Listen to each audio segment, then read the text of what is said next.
ஒரு சன்னியாசி அவர் ஒரு நாள் ஒரு கனவு கண்டாராம். அந்த கனவில் அவர் சொர்க்கத்துக்கு போகிறார்.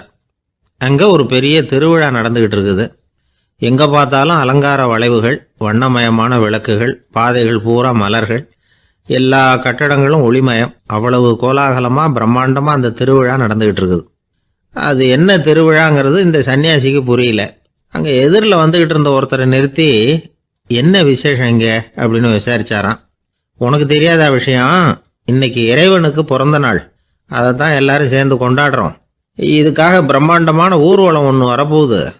இறைவனே அந்த ஊர்வலத்தில் கலந்துக்கிறார் அப்படின்னார் அவர். உடனே அந்த சன்னியாசி ஒரு மரத்து நிழலில் ஒதுங்கி நின்றுக்கிட்டார். ஊர்வலம் வந்துக்கிட்டு இருக்குது. முதல்ல ஒரு குதிரை வந்துக்கிட்டு இருக்கு. அது மேலே ஒருத்தர் உட்காந்துருக்கிறார். அவருக்கு பின்னாடி நிறைய பேர் கூட்டமாக வந்துக்கிட்டு இருக்கிறாங்க. இவ்வளவு கூட்டம் இவர் பின்னாடி வருதே, யார் இவர் அப்படின்னு கேட்டார். ஒரு மதத்தின் பெயரை சொல்லி, இவர் அந்த மதத்தின் தலைவர், அவரை பின்பற்றுகிற மக்கள் கூட்டம் பின்னாடி வந்துக்கிட்டு இருக்குது அப்படின்னு விவரம் சொல்லியிருக்கிறாங்க. இவங்களுக்கு அடுத்தபடியாக இன்னொரு குதிரையில் ஒருத்தர் வந்துக்கிட்டு இருக்கிறார். அவருக்கு பின்னாடி ஏகப்பட்ட கூட்டம். இவர் யாருங்க அப்படின்னு கேட்டிருக்கார் சன்னியாசி. அங்கே இருக்கிறவங்க விவரம் சொல்லியிருக்கிறாங்க. இன்னொரு மதத்தின் பெயரை சொல்லி, இவர் அந்த மதத்தினுடைய தலைவர், அவர் வழியை பின்பற்றுகிறவர்கள் அவர் பின்னாடி கூட்டமாக வந்துக்கிட்டு இருக்கிறாங்க அப்படின்ட்டு இருக்காங்க. இப்படி ஒவ்வொருத்தராக குதிரை மேலே வந்துக்கிட்டே இருக்கிறாங்க. அவங்கள பின்பற்றியும் ஒவ்வொரு கூட்டம் வந்துக்கிட்டே இருக்குது. அந்த பெரிய ஊர்வலம் அது பாட்டுக்கு போய்கிட்டு இருக்குது. கடைசியாக அது முடிஞ்சது ரொம்ப நேரம் கழித்து. அதுக்கப்புறம் கொஞ்சம் நேரம் கழித்து ஒரு வயசான ஆள் குதிரை மேலே வந்துக்கிட்டு இருக்கிறார். ஆனால் அவருக்கு பின்னாடி யாருமே இல்லை. அவர் பரிதாபமாக தனியாக வந்துக்கிட்டு இருக்கிறார். அவர் அந்த ஊர்வலத்தை சேர்ந்தவரா இல்லையாங்கிறதே தெரியல. இவர் யார், இவர் ஏன் இப்படி தனியாக வந்துக்கிட்டு இருக்கிறார் அப்படின்னு கேட்டிருக்கார் அந்த சன்னியாசி. என்னது இப்படி கேட்குறீங்க? இவர் தான் கடவுள். இவருக்காக தான் இன்னைக்கு இந்த ஊர்வலமே நடக்குது. இவருக்கு தான் இன்னைக்கு பிறந்த நாள். முன்னாடி போகிற ஊர்வலம் பூரா இவருடைய பிறந்த நாளை கொண்டாடுறதுக்காக தான் அப்படின்ட்டுருக்காங்க. இதை கேட்டதும் அந்த சன்னியாசிக்கு திடுக்குன்னு தூக்கி போட்டிருக்கு. இது வரைக்கும் கனவு கண்டுகிட்டு இருந்தவர் முடிச்சுக்கிட்டார். அதுக்கப்புறம் தான் யோசித்து பார்த்துருக்கார். உண்மைதான், மக்கள் எல்லாரும் பக்தி மார்க்கத்தில் போகிறதா நினச்சிக்கிட்டு பாதம் மாறி போயிட்டு இருக்கிறாங்க. கடவுளை பின்பற்றுவதாக நினைக்கிறாங்க பக்தர்கள். ஆனால் கடவுளுக்கு பின்னாடி யாருமே இல்லை. இன்னமும் இயல்பாக இதை பற்றி யோசித்து பார்த்தா, உண்மைக்கு பின்னாடி தான் நான் போய்கிட்டு இருக்கேன் அப்படின்னு நிறைய பேர் சொல்கிறாங்க. ஆனால் அந்த உண்மை அனாதையாக போய்கிட்டு இருக்குது. அப்படி ஆயிட்டுது உலகம். இந்த காலத்துலேயும் ஒரு ஊர்வலம், ஒரு பெரிய மனுஷருக்கு பிறந்த நாள் விழா. அவர் குதிரை மேலே ஏறி முன்னாடி போயிட்டு இருக்கிறார். அவருக்கு பின்னாடி ஒரு 100 பேர் தொண்டர்கள் அவங்க பாட்டுக்கு போகிறாங்க. எல்லாம் பணம் கொடுத்து ஏற்பாடு பண்ணவங்க. எல்லாம் பணம் வாங்கிட்டு பின்னாடி போயிட்டுருக்குறாங்க. கொஞ்சம் தூரம் நடந்ததும் கால் வலிக்க ஆரம்பிச்சுட்டுது. ஒவ்வொருத்தரும் அப்படியே ஒதுங்க ஆரம்பிச்சிட்டாங்க. அதான் முன்னாடியே பணம் கிடச்சிட்டுதே, இனிமேல் ஒதுங்கினா என்னன்னு ஒதுங்கிட்டாங்க. ஒரு கட்டத்தில் குதிரையில் போகிறவர் தற்செயலாக திரும்பி பார்க்குறாரு. பின்னாடி யாருமே இல்லை. எல்லோரும் ஓடி போயிட்டாங்க. ஒரே ஒரு ஆள் மட்டும் ரொம்ப விசுவாசமாக பின்னாடி நடந்து வந்துக்கிட்டு இருந்தான். ஏன்ப்பா நீ மட்டும் வந்துக்கிட்டு இருக்கிறியே, நீ வீட்டுக்கு போகலையான்னு கேட்டிருக்காரு அவர். நீங்கள் அந்த குதிரையையும் அதுக்குள்ளே வாடகை பணத்தையும் கொடுத்துட்டீங்கன்னா நானும் போயிடுவேன் அப்படின்னு நானாம் இந்த ஆள்.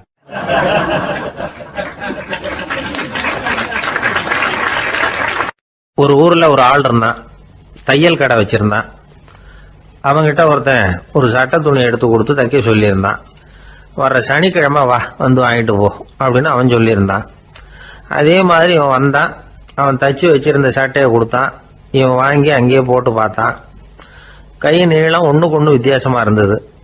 வலது கை இடது பக்கத்தை விட நீளம் குறைச்சலாக இருந்தது. அவன் முணுமுணுக்க ஆரம்பிச்சுட்டான். என்ன இது இப்படி தைச்சுட்டியேன்னு. இதுக்கு அவன் சொன்னான், ஐயையோ இதுக்காகவா சங்கடப்படுறீங்க, வலது கையை மட்டும் கொஞ்சம் உள்ள இழுத்தாப்புல வச்சுக்கிட்டீங்கன்னா சரியா போகுது. மற்றபடி அந்த சட்டையில் உள்ள கலை அம்சத்தை கவனிங்க, எவ்வளோ அற்புதமாக தைச்சிருக்கேன் பாருங்க. ஒரு சின்ன குறைய இப்படிலாம் பொருட்படுத்த வேண்டியதில்லை. நான் சொன்னது மாதிரி கையை கொஞ்சம் உள்ள இழுத்தது மாதிரி வச்சுக்கிட்டு நடந்து போங்க, ஜோராக இருக்கும் அப்படின்னா. அவனும் யோசிச்சு பார்த்தான். சரியான யோசனையாக தான் தோணுச்சு. கொஞ்சம் முயற்சி பண்ணி வலது கையை கொஞ்சம் உள்ள இழுத்து சட்டை சரியாக இருக்கிறது மாதிரி பண்ணிக்கிட்டான். இப்போ மறுபடியும் ஒரு பிரச்சனை. வலது கையை உள்ள இழுத்த மாதிரி அப்படியே வச்சுக்கிட்டதும் முதுகு பக்கம் கொஞ்சம் துணி தளர்த்தியாக தொங்குறது மாதிரி தெரிஞ்சுது. என்ன இது, முதுகு பக்கம் துணி குவிஞ்சுட்டுதே, தொங்குதே அப்படின்னா மறுபடியும் அடடா, இதுக்காகவா கவலைப்படுறீங்க? உடம்ப அதுக்கு தகுந்த மாதிரி கொஞ்சம் வளைச்சிக்கிட்டா சரியா போடுது. இதுக்காக அந்த அழகான தையலை பிரித்து அதில் உள்ள கலை அம்சத்தை கெடுக்கிறதுக்கு என் மனசு இடம் தரல. எவ்வளவுக்கு தளர்த்தியா இருக்கோ அவ்வளவுக்கு கொஞ்சம் உடம்ப வளைச்சி அப்படி குனிஞ்சது மாதிரி போங்க போதும் அப்படின்னா. அதுவும் நல்ல யோசனையாக தான் பட்டுது இவனுக்கு. சரின்னு சொல்லிவிட்டு புறப்பட்டான். தெருவில் இறங்கினான். கையை கொஞ்சம் உள்ளே இழுத்தான். உடம்ப கொஞ்சம் முன்னால் வளைச்சான். சட்டைக்கு தகுந்த மாதிரி உடம்ப பண்ணிக்கிட்டான். மெதுவாக நடந்து போகிறான். இப்போ எதிரில் இன்னொருத்தன் வரான்.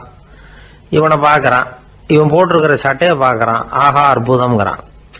சும்மா சொல்லக்கூடாது, ரொம்ப நல்லா இருக்குது. நிச்சயமா இது இந்த ஊர் மேல தெருவில் இருக்கிற ஒருத்தன் இருக்கானே, அவன் தைச்சதா தான் இருக்கணும் அப்படின்னா. இதை கேட்டதான் அவனுக்கு ஆச்சரியம். எப்படி அவ்வளவு கரெக்டா கண்டுபிடிச்சிங்க அப்படின்னு கேட்டிருக்கான். இதுக்கு அந்த வழிபோக்கன்னு சொன்னானா, அவன் ரொம்ப கெட்டிக்காரன். உங்களை மாதிரி உடம்பும் கையும் வளைஞ்சு போன ஒரு ஆசாமிக்கு அவனை தவிர வேற யாராலேயும் இவ்வளவு பொருத்தமான ஒரு சட்டையை தைக்க முடியாது அப்படின்னானா.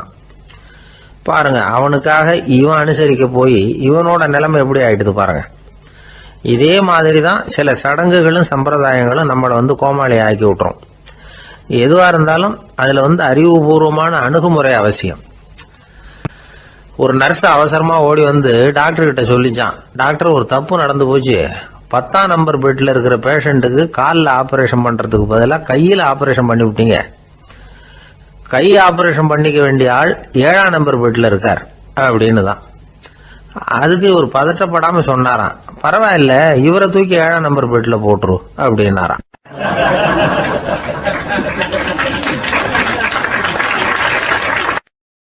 ஒரு ஊர்ல ஒருத்தர் இருந்தார். ரொம்ப நல்லவர். யாருக்காவது ஏதாவது கொடுத்துக்கிட்டே இருப்பார். கொடையாளி. தினமும் யாராவது ஒருத்தருக்கு ஏதாவது கொடுக்கலன்னா அவருக்கு தூக்கம் வராது. அப்படி ஒரு பழக்கம். அது மட்டும் இல்லை, அவர் கொடுக்கறது அடுத்தவங்களுக்கு தெரியாது. அவ்வளவு ரகசியமா அதை கொடுப்பார். வலது கை கொடுக்கறது இடது கைக்கு தெரியக்கூடாதுன்னு சொல்லுவாங்கல்ல, அது மாதிரி அவர். ஒரு நாள் ராத்திரி அவர் ஏற்கனவே தயாராக கட்டி வச்சிருந்த பணம் முடிச்ச கையில் எடுத்துக்கிட்டு வீட்டை விட்டு வெளியில் வந்தார். தெருவில் இறங்கி நடந்தார். இன்னைக்கு யாருக்கு தர்மம் செய்யறது அப்படின்னு யோசனை பண்ணிட்டு இருட்டில் நடந்து வந்துகிட்டு இருக்கிறார். யாரோ ஒருத்தர் எதிரில் வர்றது மாதிரி தெரிஞ்சுது. உடனே அவர் கிட்ட போனார். தன்கிட்ட இருந்த பணம் முடிச்சு அவசரமாக அவர் கையில் திணிச்சுட்டு திரும்பி வந்துட்டார். அப்பாடா, ஒரு வழியாக யாருக்கும் தெரியாமல் இன்னைக்கு தர்மம் பண்ணியாச்சு அப்படிங்கிற மகிழ்ச்சி, மன நிறைவு அவர் முகத்தில். நிம்மதியாக தூங்கினார். அப்புறம் எழுந்திரிச்சார். மறுநாள் காலையில் ஊர் பூரா ஒரே பேச்சு. என்ன பேச்சுன்னா, நேற்று ராத்திரி ஒரு திருடன் கையில் யாரோ பணத்தை கொடுத்துட்டு போயிருக்கிறாங்க அப்படின்னு எல்லாரும் பேசிக்கிட்டு இருக்கிறாங்க. இதை கேள்விப்பட்டதும் அந்த பெரியவருக்கு ரொம்ப வருத்தமாக போச்சு. அடடா, போயும் ஒரு திருடனுக்காக உதவி பண்ணியிருக்கிறோம், பிரயோஜனம் இல்லாமல் போட்டுதே அப்படின்னு நினைச்சார். சரி, இன்னைக்கும் யாருக்காவது உதவி பண்ணணும் அப்படின்னு முடிவு பண்ணினார். ராத்திரி நேரம் வந்தது. இவர் வழக்கம் போல தெருவில் இறங்கி நடந்தார். கையில் பணம் முடிச்சு.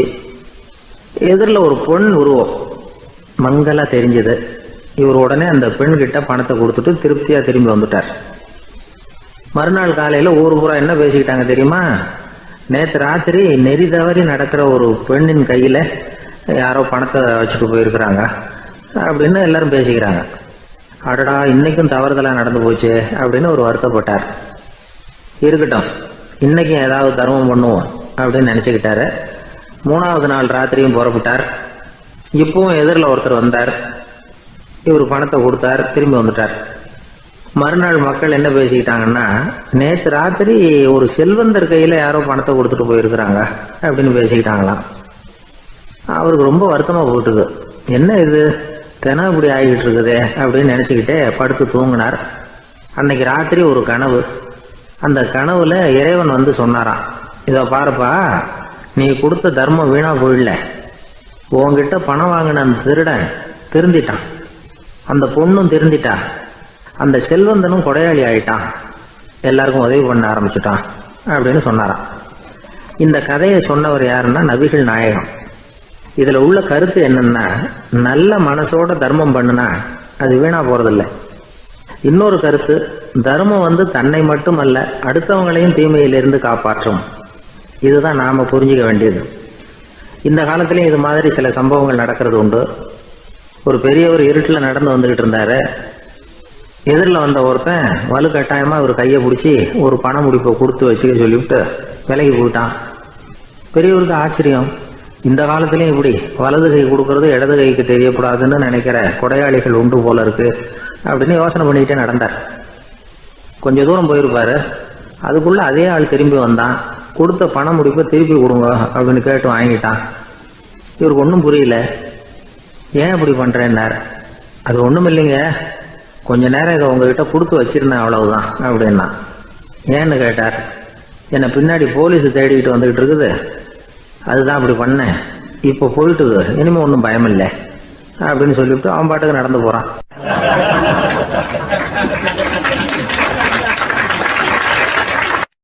தான் மட்டும் வாழ்ந்தா போதும் அப்படின்னு நினைக்கிறவங்களும் உண்டு. தானும் வாழணும், அடுத்தவங்களும் வாழணும் அப்படின்னு நினைக்கிறவங்களும் உண்டு. முதல்ல சொன்ன வகையை சேர்ந்த மனிதர்கள் எப்படி தெரியுமா? எப்படியாவது தான் மட்டும் வாழ்ந்தால் போதுங்கிற நினைப்பு தான் எப்பவும் அவங்களுக்கு இருக்கும். தங்களுடைய வளர்ச்சிக்கு எது தடையா இருந்தாலும் சரி, யார் தடையா இருந்தாலும் சரி, அதை அழிச்சுட்டு தான் மறுவேலை பார்ப்பாங்க. அவங்கெல்லாம் பாவ காரியங்களுக்கு தயங்குறதே இல்லை. அப்படிப்பட்ட வாழ்க்கை அவங்களுக்கே இடைஞ்சல அமைஞ்சு விடுறது உண்டு. அதை விளக்கறதுக்கு ஒரு கதையும் உண்டு. ஒரு ஊர்ல அப்படிப்பட்ட ஆள் ஒருத்தன் இருந்திருக்கான். நிறைய பாவங்களை செஞ்சவன். அதன் காரணமா நரகப்படுகொழியில விழுந்துட்டான். நரகப்படுகொழிங்கிறது ஒரு பெரிய கிணறு மாதிரி. ஏற்கனவே பாவம் செஞ்சவங்க நிறைய பேர் அதில் விழுந்து கிடக்குறாங்க. உள்ள ஏகப்பட்ட சத்தம், எல்லாம் அந்த பாவாத்மாக்கள் போடுற சத்தம். இப்போ விழுந்தானே இவனும் சத்தம் போட்டான். இவன் போடுற சத்தம் கொஞ்சம் அதிகமா கேட்டுது. இந்த கிணத்துக்கு பக்கத்துல புத்தர் உட்கார்ந்துருக்கிறார். அவர் காதுல இவன் போடுற சத்தம் விழுந்தது. உடனே அந்த கிணத்தடிக்கு போனார், குனிஞ்சு பார்த்தார். சாமி என்னை காப்பாத்துங்க அப்படின்னு கத்தனான் இவன். புத்தர் அவனை கொஞ்சம் கவனிச்சு பார்த்தார். மனித சமுதாயத்துக்கு அவன் என்னென்ன கெடுதல் பண்ணியிருக்கிறாங்கிற விவரம்லாம் அவர் மனக்கண்ணில் தெரிஞ்சது. அவருக்கு எல்லாம் புரிஞ்சு போச்சு. இருந்தாலும் அவனை காப்பாத்துறதுக்கு ஏதாவது வழி உண்டா அப்படின்னு யோசிச்சார். அவன் தன்னுடைய வாழ்நாளில் ஏதாவது நல்லது செஞ்சிருக்கானா அப்படின்னு பார்த்தார். ஒரே ஒரு சமயம் அவன் தன்னுடைய காலடியில மிதிபட இருந்த சிலந்தியை மிதிக்காமல் தாண்டி போயிருக்கிறான். இந்த ஒரு காரியத்துக்காக அவனை கரையேற்ற முடியுமா அப்படின்னு நினைச்சார். அவ்வளவுதான். உடனே அவர் கையில ஒரு சிலந்தி வந்து உட்காந்துதான்.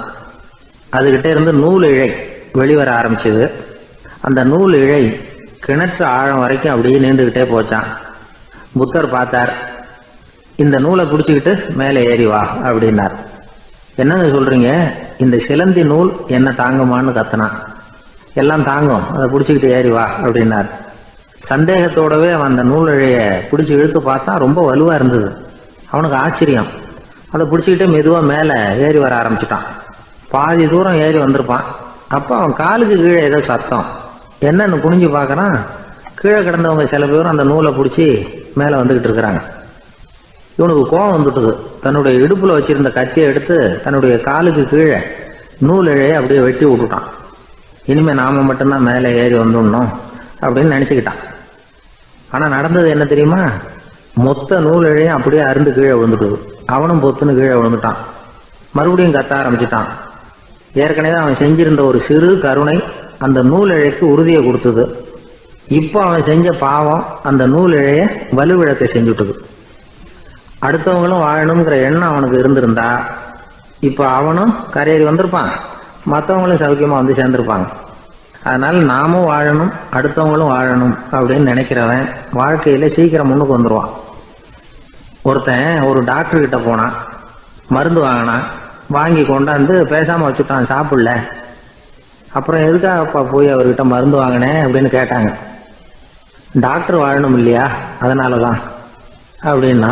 அவர் கொடுத்த மருந்தை நீ ஏன் சாப்பிடல அப்புறம் அப்படின்னு கேட்டாங்க. நான் வாழணும் இல்லையா, அதுக்காக தான் அப்படின்னா.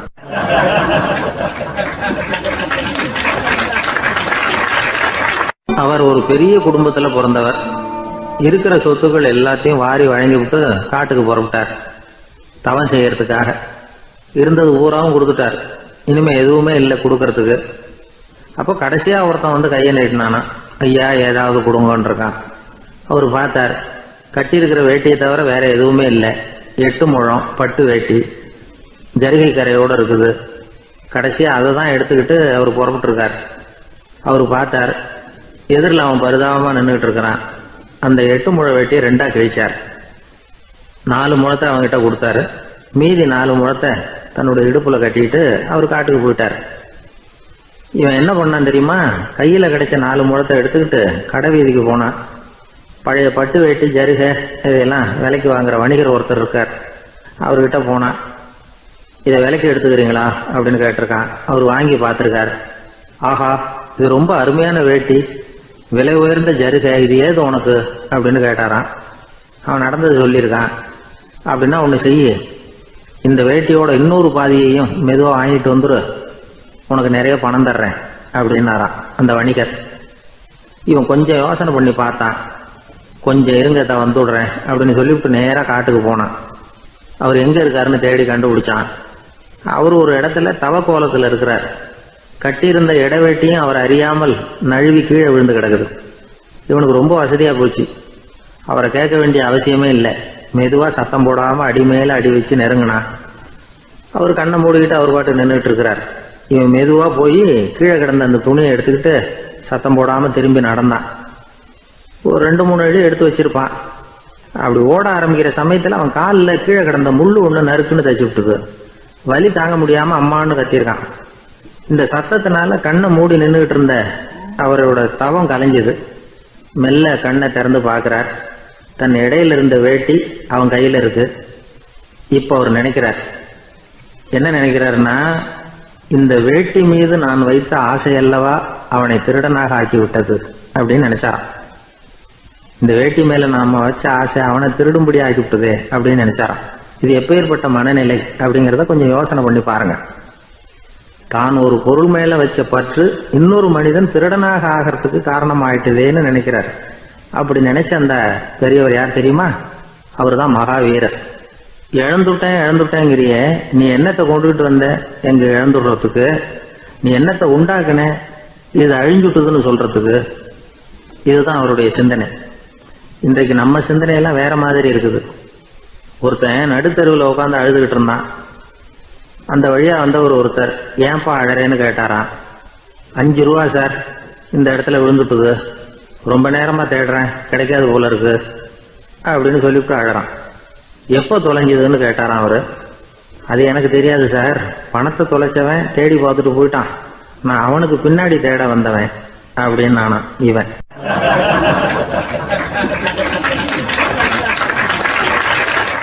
ஒரு ஊர்ல ஒரு ஆள் இருந்தான். அவன் ஒரு நாள் கோயிலுக்கு போனான். கடவுள்கிட்ட வேண்டிக்கிட்டான், எனக்கு ஒரு 1,00,000 ரூபா நீ கொடுத்தா நான் உன் சன்னதியில் ஒரு தேங்காய் உடைக்கிறேன் அப்படின்னு வேண்டிக்கிட்டான். கடவுள் பார்த்தார். உடனே அவன் கண் முன்னாடி தோன்றினார். இந்தா நீ கேட்ட 1,00,000 ரூபாய் அப்படின்னு சொல்லி அவன் கையில் பணத்தை கொடுத்துட்டு மறைஞ்சிட்டார். இவனால் நம்பவே முடியல. இவ்வளவு சுலபமாக கிடைக்கும்னு தெரிஞ்சிருந்தா அனாவசியமாக ஒரு தேங்காய் உடைக்கிறேன்னு வேண்டியிருக்க வேண்டியது இல்லையே அப்படின்னு நினச்சான். இருந்தாலும் வேண்டுதலை நிறைவேற்ற வேண்டியது கடமை. அதுக்காக என்ன பண்ணால், பக்கத்தில் ஒரு கடைக்கு போனான். ஒரு தேங்காயை கையில் எடுத்தான். இது என்ன விலைன்னு கேட்டான். 5 ரூபான்னார் கடையில் இருந்தவர். அதிகமாக இருக்குதே விலைன்னா. அப்படின்னா ஒன்று செய்யுங்க, அடுத்த ஊருக்கு போங்க, அங்கே தென்னந்தோப்பு அதிகம், அதனால் அங்கே இதை விட குறைஞ்ச விலைக்கு கிடைக்கும் அப்படின்னார். சரின்னு அடுத்த ஊருக்கு கிளம்புனான். அங்கே போய் விசாரித்தான். ஒரு தேங்காய் 3 ரூபாய் விலைன்னாங்க. இதுவும் அதிகமாக தெரியுதேன்னா. அப்படின்னா ஒன்று செய்ய, அதோ அந்த ஆற்று ஓரமாக ஒரு தென்னை மரம் இருக்கு பார், அதில் நீயே ஏறி பறிச்சுக்கோ, ஒரு தேங்காய்க்கு 1 ரூபா கொடுத்தா போதும் அப்படின்னார் அந்த தோப்புக்கு சொந்தக்காரரு. இவனுக்கு மரம் ஏற தெரியாது. இருந்தாலும் ஆசை யாரை விட்டுது, விலை சல்லிசாக இருக்குதே. ஆற்று ஓரம் போனால் தட்டு தடுமாறி அந்த மரத்தில் ஏறினா அந்த தென்னை மரம் வளைஞ்சி ஆற்று பக்கம் போய் அப்புறம் நிமிர்ந்து இருந்தது. அதாவது மரத்தின் உச்சி சரியாக ஆற்றுக்கு நடுவில் இருந்தது. ஆற்றுல வெள்ளம் கரபுரண்டு ஓடிக்கிட்டு இருக்கு. இவன் கடவுள் கொடுத்த 1,00,000 ரூபாயை மடியில் வச்சு இறுக்கி கட்டிக்கிட்டான். உச்சிக்கு போய் காய் பறிக்கிற சமயத்தில் காற்றும் மழையும் பலமாக கலந்து அடிக்க ஆரம்பிச்சுட்டுது. கால் வழுக்கி விட்டுட்டுது. இவன் சடார்னு ஒரு தென்னை மட்டையை பிடிச்சிக்கிட்டு தொங்க ஆரம்பிச்சிட்டான். கீழே பயங்கரமான வெள்ளம், மடியில் 1,00,000 ரூபா பணம், என்ன செய்கிறதுன்னு தவிக்கிறான். இந்த சமயம் கரையில் ஒரு யானை பாகன் யானையை குளிப்பாட்டிக்கிட்டு இருக்கிறான். அது அவன் கண்ணில் பட்டது. ஐயா ஒரு உதவின்னு கத்துனான். அவன் என்ன செய்யணும்னு கேட்டான். உன் யானையை மெதுவாக இங்கே அழைச்சிட்டு வா, எனக்கு நேராக கீழே நிறுத்து, என் காலை பிடிச்சி மெதுவாக கீழே இறக்கி விட்டுரு, என் மடியில் இருக்கிற பணத்தில் உனக்கு 10,000 ரூபா தரேன் அப்படின்னா. அவன் பார்த்தான். காலை கையை பிடிச்சா கூட எவனும் இந்த காலத்தில் 10 ரூபாய்க்கு மேலே தரமாட்டேங்கிறான், இவன் காலை பிடிச்சா 10,000 தர்றேங்கிறான் அப்படின்னு யோசனை பண்ணால் உடனே யானையை கொண்டுட்டு போனான். அவனுக்கு நேராக கீழே நிறுத்தினான். அவன் காலை பிடிச்சான், அவ்வளவுதான். அந்த நேரம் பார்த்து யானை மெதுவாக நடந்து அப்பால் போட்டுது. இப்போ யானை பாகன் அவன் காலை கெட்டியாக பிடிச்சிக்கிட்டு தொங்குறான். பரிதாபமாக மேலே பார்க்குறான், அவன் மட்டையை பிடிச்சிக்கிட்டு தொங்குறான். இப்போ யானை பாகன் சொல்கிறான், தம்பி மட்டையை விட்டுறாத, கெட்டியாக பிடிச்சிக்கோ, நான் உனக்கு 10,000 ரூபா தரேன், இதோ மடியில் தான் வச்சுருக்கேன்னா. மேலே தொங்குறவனுக்கு இந்த நிலைமையிலேயும் ஒரு சந்தோஷம், மேற்கொண்டு ஒரு 10,000 ரூபா நமக்கு கிடைக்கும் போல இருக்கே அப்படின்னு. இந்த சமயத்தில் ஒருத்தன் ஒட்டகத்தை ஓட்டிகிட்டு வந்தான் அந்த பக்கமாக குளிப்பாட்டுறதுக்கு. யானை பாகம் பார்த்துட்டான், ஐயா ஒட்டகக்காரரே, அதை இங்கே கொண்டுட்டு வா, எங்கள் காலை பிடிச்சி பத்திரமா இறக்கி விடு, நாங்கள் பணம் கொடுக்குறோம்னா. அவனும் பணத்துக்கு ஆசைப்பட்டு வந்தான். அவன் காலை பிடிக்கிற சமயம் ஒட்டகமும் நழுவி போட்டுது. இப்போ 3 பேருமே வரிசையாக தொங்குறாங்க. ஒட்டகக்காரன் கத்துறான், தம்பி மட்டையை விட்டுறாத, கெட்டியாக பிடிச்சிக்கோ, நான் என் மடியில் இருக்கிற 5,000 உனக்கு தந்துடுறேன்னா. மேலே தொங்குறவனுக்கு இன்னமும் சந்தோஷம், இவனும் பணம் தர்றேங்கிறான் அப்படின்னா இன்றைக்கி நமக்கு மொத்த பண வரவு எவ்வளவு அப்படின்னு ஒவ்வொன்றா கூட்டி பார்க்க ஆரம்பித்தான். மனக்கணக்கு சரியாக வரல, அதனால் அப்படியே விரலை விட்டு எண்ண ஆரம்பித்தான். அவ்வளவுதான், மட்டையை விட்டுட்டு கை நழுவி வந்துட்டுது. 3 பேரும் பொத்துன்னு ஆற்றுல விழுந்தாங்க. படாத பாடுபட்டு தட்டு தடுமாறி கரைக்கு வந்து சேர்ந்தாங்க. 3 பேர் மடியில் இருந்த பணமும் ஆற்றோட போட்டுது. பேராசை பெருநஷ்டம் அப்படின்னு ஒரு பழமொழி இருக்குல்ல, அதை விளக்கறதுக்காக சொல்லப்பட்ட கதை இது. இந்த காலத்தில் ஒருத்தர் ஒரு நீச்சல் குளத்தில் நீச்சல் அடிச்சுக்கிட்டு இருக்கிறார். காவலுக்கு இருந்தவர் அதை கவனிச்சுட்டார். கரையிலேருந்து சத்தம் போட்டாராம், இதோ பாருங்க, இங்கே ராத்திரி 8 மணிக்கு மேலே நீச்சல் அடிக்கிறது சட்டப்படி குற்றம், அதுக்கு அனுமதி கிடையாது, தெரியாதா உங்களுக்கு அப்படின்னாராம். இதுக்கு அவர், ஐயையோ நான் நீச்சல் அடிக்க வந்தவன் இல்லைங்க, சும்மா சுற்றி பார்க்க வந்தவன், தடுமாறி குளத்தில் விழுந்துட்டேன், நீச்சல் தெரியாது, அதனால் தத்தளிச்சுக்கிட்டு இருக்கிறேன் அப்படின்னு கத்துனாராம். கரையில் இருந்தவர் பார்த்தார், ஓ அப்படின்னா சரி, அதுக்கு ஒன்றும் தடை இல்லை அப்படின்னு சொல்லிவிட்டு அவர் பாட்டுக்கு நடந்து போயிட்டாராம்.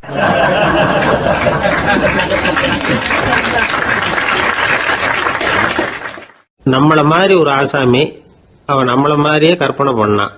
அதாவது நாம தான் இந்த உலகத்துல ரொம்பவும் கஷ்டப்படுறோம், மற்றவங்க எல்லாம் சந்தோஷமா இருக்கிறாங்க அப்படின்னு அவன் நினைச்சுக்கிட்டான். அவன் ஒரு நாள் கடவுளை வேண்டிக்கிட்டானா, சுவாமி இந்த உலகத்துல எவ்வளவோ பேர் இருக்கிறாங்க, ஒவ்வொருத்தருக்கும் ஒவ்வொரு விதமான கஷ்டம் இருக்கலாம், ஒத்துக்கிறேன், இருந்தாலும் எனக்கு அது கொஞ்சம் அதிகமா இருக்கிறது மாதிரி தெரியுது, அதனால நீங்க எனக்காக ஒரு சின்ன உதவி செஞ்சா போதும். அது வேற ஒண்ணும் இல்லை, என்கிட்ட இருக்கிற துயரங்களை இன்னொருத்தர் யாருக்கிட்டையாவது கொடுத்துருங்க, அவர்கிட்ட இருக்கிற துயரங்களை என்கிட்ட மாத்தி கொடுத்துருங்க, ஒரு மியூச்சுவல் டிரான்ஸ்ஃபர், அவ்வளவுதான், அப்படி பண்ணிவிட்டா போதும் அப்படின்னு வேண்டிக்கிட்டானான். அன்னைக்கு ராத்திரியே அவன் ஒரு கனவு கண்டிருக்கான். வானத்திலிருந்து ஒரு குரல் கேட்டிருக்கு. அது என்ன சொல்லிச்சு தெரியுமா? ஏ ஜனங்களே, எல்லாரும் அவங்கவுங்க கஷ்டங்களை ஒரு பையில போட்டு எடுத்துக்குங்க, அப்படி எடுத்துக்கிட்டு நேரா இந்த ஊர் எல்லையில இருக்கிற கோயிலுக்கு வந்து சேருங்க அப்படின்னு அந்த குரல். ஆஹா, கடவுள் நம்ம பிரார்த்தனைக்கு செவி சாய்ச்சுட்டார் அப்படின்னு சந்தோஷப்பட்டான் இவன். உடனே என்ன பண்ணா, தன்கிட்ட இருந்த கஷ்டத்தையெல்லாம் ஒரு சாக்கு பையில போட்டு எடுத்துக்கிட்டான். வீட்டை விட்டு வெளியில வந்தான்.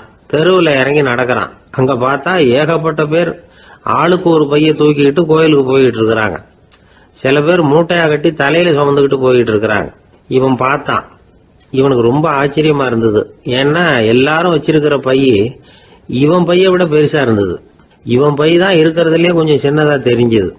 இப்ப அவன் மறுபடியும் சாமியை வேண்டிக்கிட்டான், கடவுளே இப்ப உள்ள சூழ்நிலையை கவனிச்சா என்கிட்ட இருக்கிற பைய பரவாயில்லன்னு தோணுது, அதனால வேற பைய எதையும் மாத்த வேணாம், இதுவே பரவாயில்ல, இந்த பையோட திரும்பி வீட்டுக்கு போனா போதும்னு நினைக்கிறேன் அப்படின்னு ஏதோ நினைக்க ஆரம்பிச்சுட்டான் அவன். எல்லாரும் கோயிலுக்கு போய் சேர்ந்தாங்க. கோயில்ல அந்த குரல் மறுபடியும் கேட்டுது. எல்லாரும் அவங்கவுங்க பைகளை சோகத்துல தொங்க விடுங்க, திடீர்னு விளக்குகள் அணையும், மணி அடிக்கப்படும், அதுதான் அடையாளம். அந்த சமயத்துல இருட்டுல உங்களுக்கு வேண்டிய பைய நீங்க மாத்தி எடுத்துக்கலாம், தேர்ந்தெடுத்துக்கலாம். வெளிச்சம் இருக்கிறப்பவே உங்களுக்கு பிடிச்ச பைக்கு பக்கமா பார்த்து நீங்க நின்னுக்கலாம் அப்படின்னு சொல்லி விவரம் சொல்லிச்சான் அந்த குரல். அப்படி சொன்னதுக்கு அப்புறம் திடீர்னு விளக்கு அணைஞ்சுது, மணி அடிச்சுது. கொஞ்ச நேரம் கழிச்சு மறுபடியும் விளக்குகள்லாம் எரிஞ்சுது. இப்போ பார்த்தா எல்லாரும் அவங்கவுங்க பையையே கெட்டியா பிடிச்சிக்கிட்டு நிக்கிறாங்க. இவனும் அப்படியே நிக்கிறான். இவன் மெதுவா பக்கத்துல நிக்கிறவங்கிட்ட கேட்டானா, ஏன் நீங்க பைய கையிலேயே வச்சிருக்கிறீங்க, செவுத்துல மாட்டலையா அப்படின்னு கேட்டிருக்கான். இல்லப்பா, நீ ஏன் கையிலேயே வச்சிருக்கிறியோ அதே காரணத்துக்காக தான் நாங்களும் வச்சிருக்கிறோம். நம்ம கவலைகளை பத்தி நமக்கு ஓரளவுக்காவது தெரியும். ஆனா மற்றவங்க கவலைகள் நமக்கு பரிச்சயம் இல்லாதவை, பழக்கம் இல்லாதது. அதனால நமக்கு தெரிஞ்ச கவலைகளை சமாளிக்கிறது சுலபம். தெரியாததை சமாளிக்கணும்னா மறுபடியும் ஆரம்பத்துல இருந்து ஆரம்பிக்கணும்.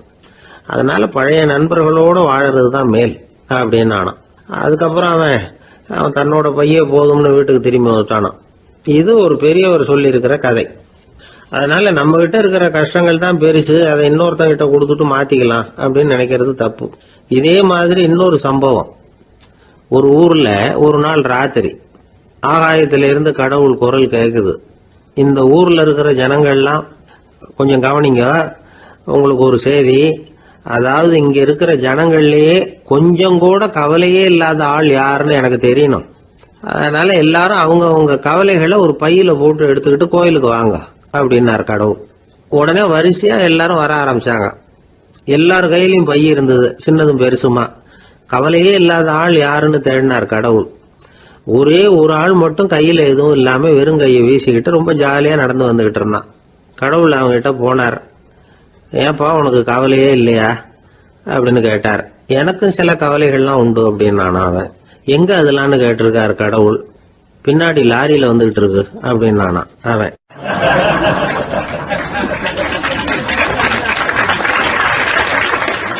அசோக மன்னர் வந்துகிட்டு இருக்கார். அவருடைய ஆலோசகர்கள் எல்லாம் பக்கத்துல வந்துகிட்டு இருக்கிறாங்க.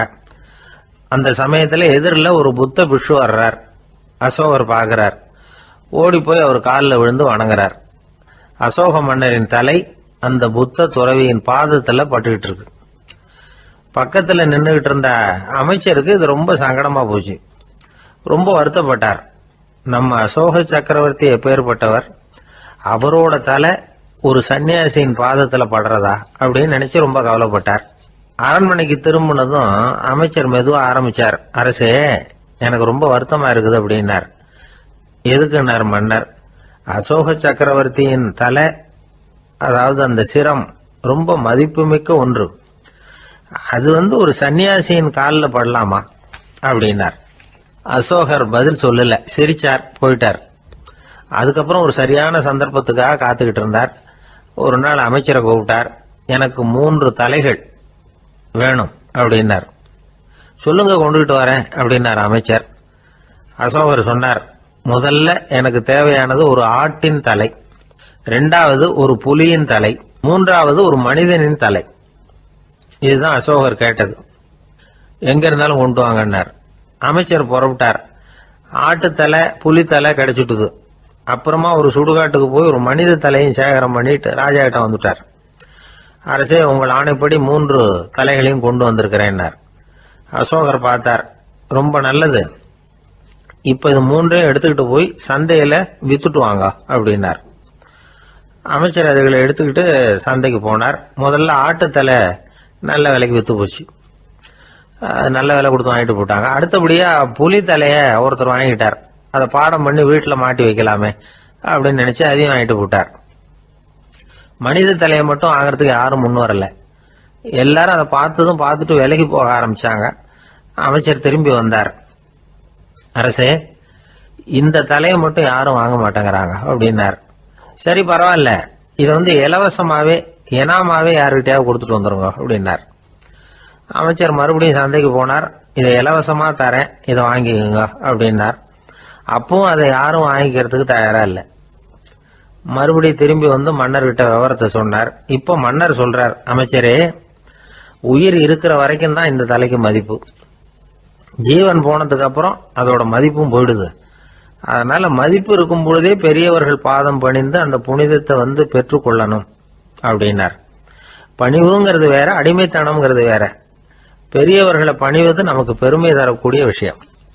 இதை மனசுல வச்சுக்கிட்டு எப்போ காலில் விழணும், எப்போ காலில் விழக்கூடாது அப்படிங்கிறத முடிவு பண்ணிக்கணும். ஒரு சாதாரண ஆள் நடந்து வந்துகிட்டு இருந்தார். எதிரில் வந்த ஒரு பெரிய மனுஷன் ஓடி போய் அவர் காலில் விழுந்து தன்னுடைய தலையை அவர் பாதத்துல கொண்டு போய் வச்சார். கொஞ்ச நேரம் கழிச்சு எழுந்திரிச்சு வந்துட்டார். வந்த பிறகு இவரை கேட்டேன், ஏன் திடீர்னு ஓடி போய் அந்த ஆளு காலில் விழுந்தீங்க அப்படின்னு. அவர் போட்டிருக்கிறது என்னோட காணாம போன செருப்பான்னு கண்டுபிடிக்கிறதுக்காக அப்படி விழுந்தேன் அப்படின்னார்.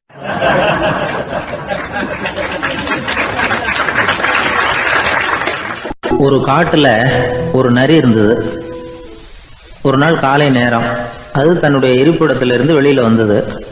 கொஞ்ச தூரம் நடந்து வந்தது. அப்பதான் அது தன்னோட நிழலை கவனிச்சு பார்த்தது. பார்த்தா அது ரொம்ப நீளமா பெருசா இருக்குது. காலை நேரத்துல நிழல் அப்படித்தானே இருக்கும். ஆனா அந்த நரிக்கு அந்த விஷயம் தெரியல. தன்னுடைய நீண்ட பெரிய நிழலை பார்த்து ஆச்சரியப்பட்டது. ஆஹா, நாம இவ்வளவு பெருசாவா இருக்கிறோம் அப்படின்னா என்னுடைய காலை சாப்பாட்டுக்கு ஒரு யானை இல்லைன்னா ஒரு ஒட்டகம் கிடைச்சாதான் சரியா இருக்கும் போல இருக்கு அப்படின்னு முடிவு பண்ணிக்கிட்டது. உடனே ஒரு யானை அல்லது ஒட்டகத்தை தேடி அலைஞ்சது, எங்க கிடைக்கும்னு. கிடைக்கவே இல்லை. மத்தியானம் 12 மணி ஆயிட்டுது. பசியோடு அலையுது. இப்ப தன்னோட நிழலை பார்த்தது. அது மத்தியான நிழல் எப்படி இருக்கும்? அது ரொம்பவும் குறுகி போய் தெரிஞ்சுது. உடனே அந்த நரி என்ன நினைச்சுக்கிட்டு தான் தெரியுமா? காலை ஆகாரம் சாப்பிடாததுனால நம்ம உடம்பு இப்படி அழிச்சு போட்டுதே அப்படின்னு நினைச்சுக்கிட்டு தான். கொஞ்ச நேரம் கழிச்சு மறுபடியும் தன்னுடைய நிழலை பார்க்குது. அது இன்னமும் குறுகி போய் காலடியிலேயே வந்துட்டுது. அதுக்கு பயமா போயிடுது. ஐயோ, இன்னும் கொஞ்ச நேரத்துல நாம இறந்துருவோம் போல இருக்க. இப்ப என்ன செய்யறது? இந்த சமயத்துல ஒரு எறும்பு கிடைச்சா கூட போதும், அதை நம்ம காலை ஆகாரமா நினைச்சு சாப்பிட்டுள்ளாமே அப்படின்னு நினைச்சுதான். நம்முடைய நிழல் கூட நம்மள மாதிரியே தான் அடிக்கடி மாறிக்கிட்டே தான் இருக்குது. அது எப்பவும் ஒரே மாதிரி இருக்கிறது இல்ல. மனிதனுக்கு ஏற்படுகிற தன்முனைப்பு இருக்கு பாருங்க, ஈகோ, அது கூட ஒரு நிழல் மாதிரி தானா. அப்படி நினைக்க ஆரம்பிச்சுட்டா அதனால ஏதும் பிரச்சனை வராதான். தன்முனைப்பை நிழல் போலவே ஏற்றுக்கொள்ளுங்கள் அப்படிங்கிறது பெரியவங்க கருத்து. ஒரு காரியத்தை வெற்றிகரமா நல்ல விதமா செஞ்சு முடிக்கிறோம்னு வச்சுக்கோங்க. அந்த சமயத்துல ஒரு வித நுட்பமான தற்பெருமை நமக்குள்ள உண்டாகுது.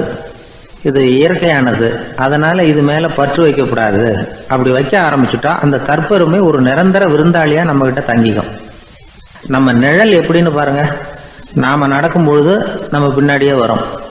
தன்முனைப்பையும் அப்படியே நினைச்சுக்குங்க. நிழல் யாருக்கும் எந்த பிரச்சனையையும் உண்டாக்குறது இல்லை. ஆனா அந்த நிழலை கண்டே நாம பயப்பட ஆரம்பிச்சுட்டா நாம எதுலையும் வெற்றி காண முடியாது. நிழலோட சண்டை போடக்கூடாது. அது மாதிரி தன்முனைப்போடவும் நாம சண்டை போட வேண்டியதில்லை. இல்லாத ஒன்றோடு சண்டை போடுறது எப்படின்னா, அது இருட்டோட சண்டை போடுறது மாதிரி. நாம நிழல் கிடையாது. நம்ம கிட்ட இருக்கிற தன்முனைப்பு ஒரு நிழல். நம்ம நிழலையும் நமக்கு சமமா பாக்குறோம் பாருங்க, அங்கதான் சிக்கலே ஆரம்பம். இப்போ நாம நடந்து போய்கிட்டு இருக்கிறோம். நம்ம நிழல் தரையில விழுது. யாரோ ஒருத்தர் நம்ம நிழல் மேல காலை வச்சு நடந்து போறார். உடனே அவர்கிட்ட சண்டைக்கா போறோம், ஏண்டா என் நிழலை மிதிச்ச அப்படின்னு. நமக்கு தெரியும் அது நிழல் தாங்கிறது. அவர் உங்க மேல நடக்கல, உங்களுடைய நிழல் மேலதான் நடக்கிறார். அது மாதிரி உங்க தன்முனைப்பின் மேல யாராவது நடந்தா உங்களை அவமானப்படுத்துறதா நினைக்கிறீங்க. காரணம், நாமளும் நம்ம தன்முனைப்பும் ஒண்ணுங்கிற நினைப்பு தான் காரணம். மற்றபடி வேற ஒண்ணும் கிடையாது. நம்ம நிழல் மேல நடக்கிறவர் நம்மளை காயப்படுத்துறது இல்லை. தன்முனைப்பை வேண்டாத ஒன்னாவும் பார்க்க வேண்டியதில்லை. அது இயற்கை. நிழலை உங்க முன்னாடி வைக்க வேணாம், அது உங்க பின்னாடியே இருக்கட்டும். நிழலின் நிழலாகி விடாதீர்கள், நீங்கள் நீங்களாகவே இருங்கள். இதுதான் சான்றோர் சிந்தனை. ஒரு பேருந்துல ஒரே நெரிசல். ஒருத்தர் பக்கத்துல நின்றுகிட்டு இருந்தவர்கிட்ட ரொம்ப பணிவா விசாரிச்சார், ஏன் சார், நீங்க ஏதாவது பெரிய உத்தியோகத்துல இருக்கிறீங்களா அப்படின்னார். அப்படிலாம் ஒண்ணும் இல்லைங்கன்னார் அவரு.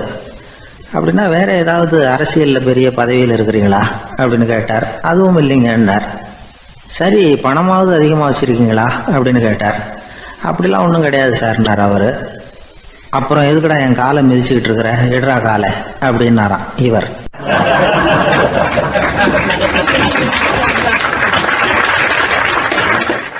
கடற்கரை ஓரமா ஒரு பெரியவர் கையால மணலை கீறிக்கிட்டே உட்காந்துருக்கிறார். என்னத்தையும் தேடிட்டு இருக்கிறது மாதிரி தெரிஞ்சது. மெதுவா கிட்டத்துல போய் என்னத்தை தேடிட்டு இருக்கிறீங்க அப்படின்னு கேட்டோம். அவரு சாவகாசமா நிமிந்து பார்த்து நிம்மதியை தேடிட்டு இருக்கிறேன்னார். நாங்க ஒரு மாதிரி ஆயிட்டோம். இருந்தாலும் சமாளிச்சுக்கிட்டு, சார், மணல்ல கிழிஞ்சல் தான் கிடைக்கும், நிம்மதி கிடைக்காது அப்படின்னோம். சரி, இன்னைக்கு வசமா நம்ம கிட்ட ஒரு ஆள் மாட்டிக்கிட்டார் அப்படின்னு நினைச்சு அவர் பக்கமா போய் உட்காந்துக்கிட்டு கதை சொல்ல ஆரம்பிச்சிட்டோம். ஒரு பெரிய மன்னர் இருந்தார். அவருக்கு எல்லா வசதியும் இருந்தது. இருந்தாலும் ஒரே ஒரு குறை. அது என்னன்னா நிம்மதி இல்லைங்கிற குறை. அரண்மனையில் தினமும் கலை நிகழ்ச்சி, நாட்டியம் எல்லாம் நடந்துகிட்டு தான் இருந்தது. இருந்தாலும் நிம்மதி இல்லை. சரி, நிம்மதி எங்கே கிடைக்கும் அப்படின்னு தேட ஆரம்பித்தார். உடனே அதுக்கான முயற்சிகளில் தீவிரமாக இறங்கினார். நாட்டில் உள்ள தத்துவ மேதைகளை எல்லாம் கூப்பிட்டுட்டு வர சொன்னார். எல்லாரும் வந்து சேர்ந்தாங்க. அவங்கள பார்த்து நிம்மதி எங்கே இருக்குது அப்படின்னு விசாரிச்சார். அவங்களுக்கு அது தெரிஞ்சா ஏன் இப்படி ராஜா முன்னாடி வந்து நின்றுட்டு இருக்க போகிறாங்க? ராஜாவோட கேள்விக்கு ஒவ்வொருத்தரும் ஒவ்வொரு மாதிரி விளக்கம் கொடுக்க ஆரம்பிச்சிட்டாங்க. எந்த பதிலும் ராஜாவுக்கு திருப்தி அளிக்கக்கூடிய அளவுக்கு இல்லை. சரி, போயிட்டு வாங்கன்னு சொல்லி அவங்களெல்லாம் அனுப்பி வச்சுட்டார். ஒரு நாள் அவர் மாளிகையில் உப்பருகையில் நின்றுட்டு இருக்கிறார். அந்த சமயத்தில் தெருவில் ஒரு பிச்சைக்காரன் ரொம்ப உல்லாசமாக பாட்டு பாடிக்கிட்டே போய்கிட்டு இருக்கிறான். குரல்ல ஒரு சந்தோஷம், நடையில ஒரு மிடுக்கு. அவங்ககிட்ட கொஞ்சம் கூட கவலை இருக்கிறதா தெரியல. உடனே ராஜா அதை பார்த்தார். ஏவலாளிகளை வந்து கைதட்டி கூப்பிட்டார். உடனே ஓடி போய் அந்த பிச்சைக்காரனை இங்கே அழைச்சிட்டு வாங்கன்னு உத்தரவு போட்டார். இவங்க உடனே ஓடி போய் அவனை கூப்பிட்டாங்க. அரண்மனைக்கு வாழ்ந்தாங்க. அவன் வரல. அரண்மனைக்கு உள்ள அடி எடுத்து வைக்க மாட்டேன்னு சொல்லிவிட்டான். ராஜா கிட்ட வந்து விஷயத்தை சொன்னாங்க. அவருக்கு ரொம்ப ஆச்சரியம், இப்படி ஒரு ஆள் இருக்கிறானா அப்படின்னு. சரி, அவன் என்னதான் சொல்றான் அப்படின்னு விசாரிச்சார். இவங்க மறுபடியும் தெருவுக்கு போய் கேட்டாங்க. என்னை பார்க்கணும்னா ராஜா விருப்பப்பட்டாருன்னா அவரை வேணும்னா இங்கே வர சொல்லுங்க அப்படின்னு சொல்லிவிட்டான்.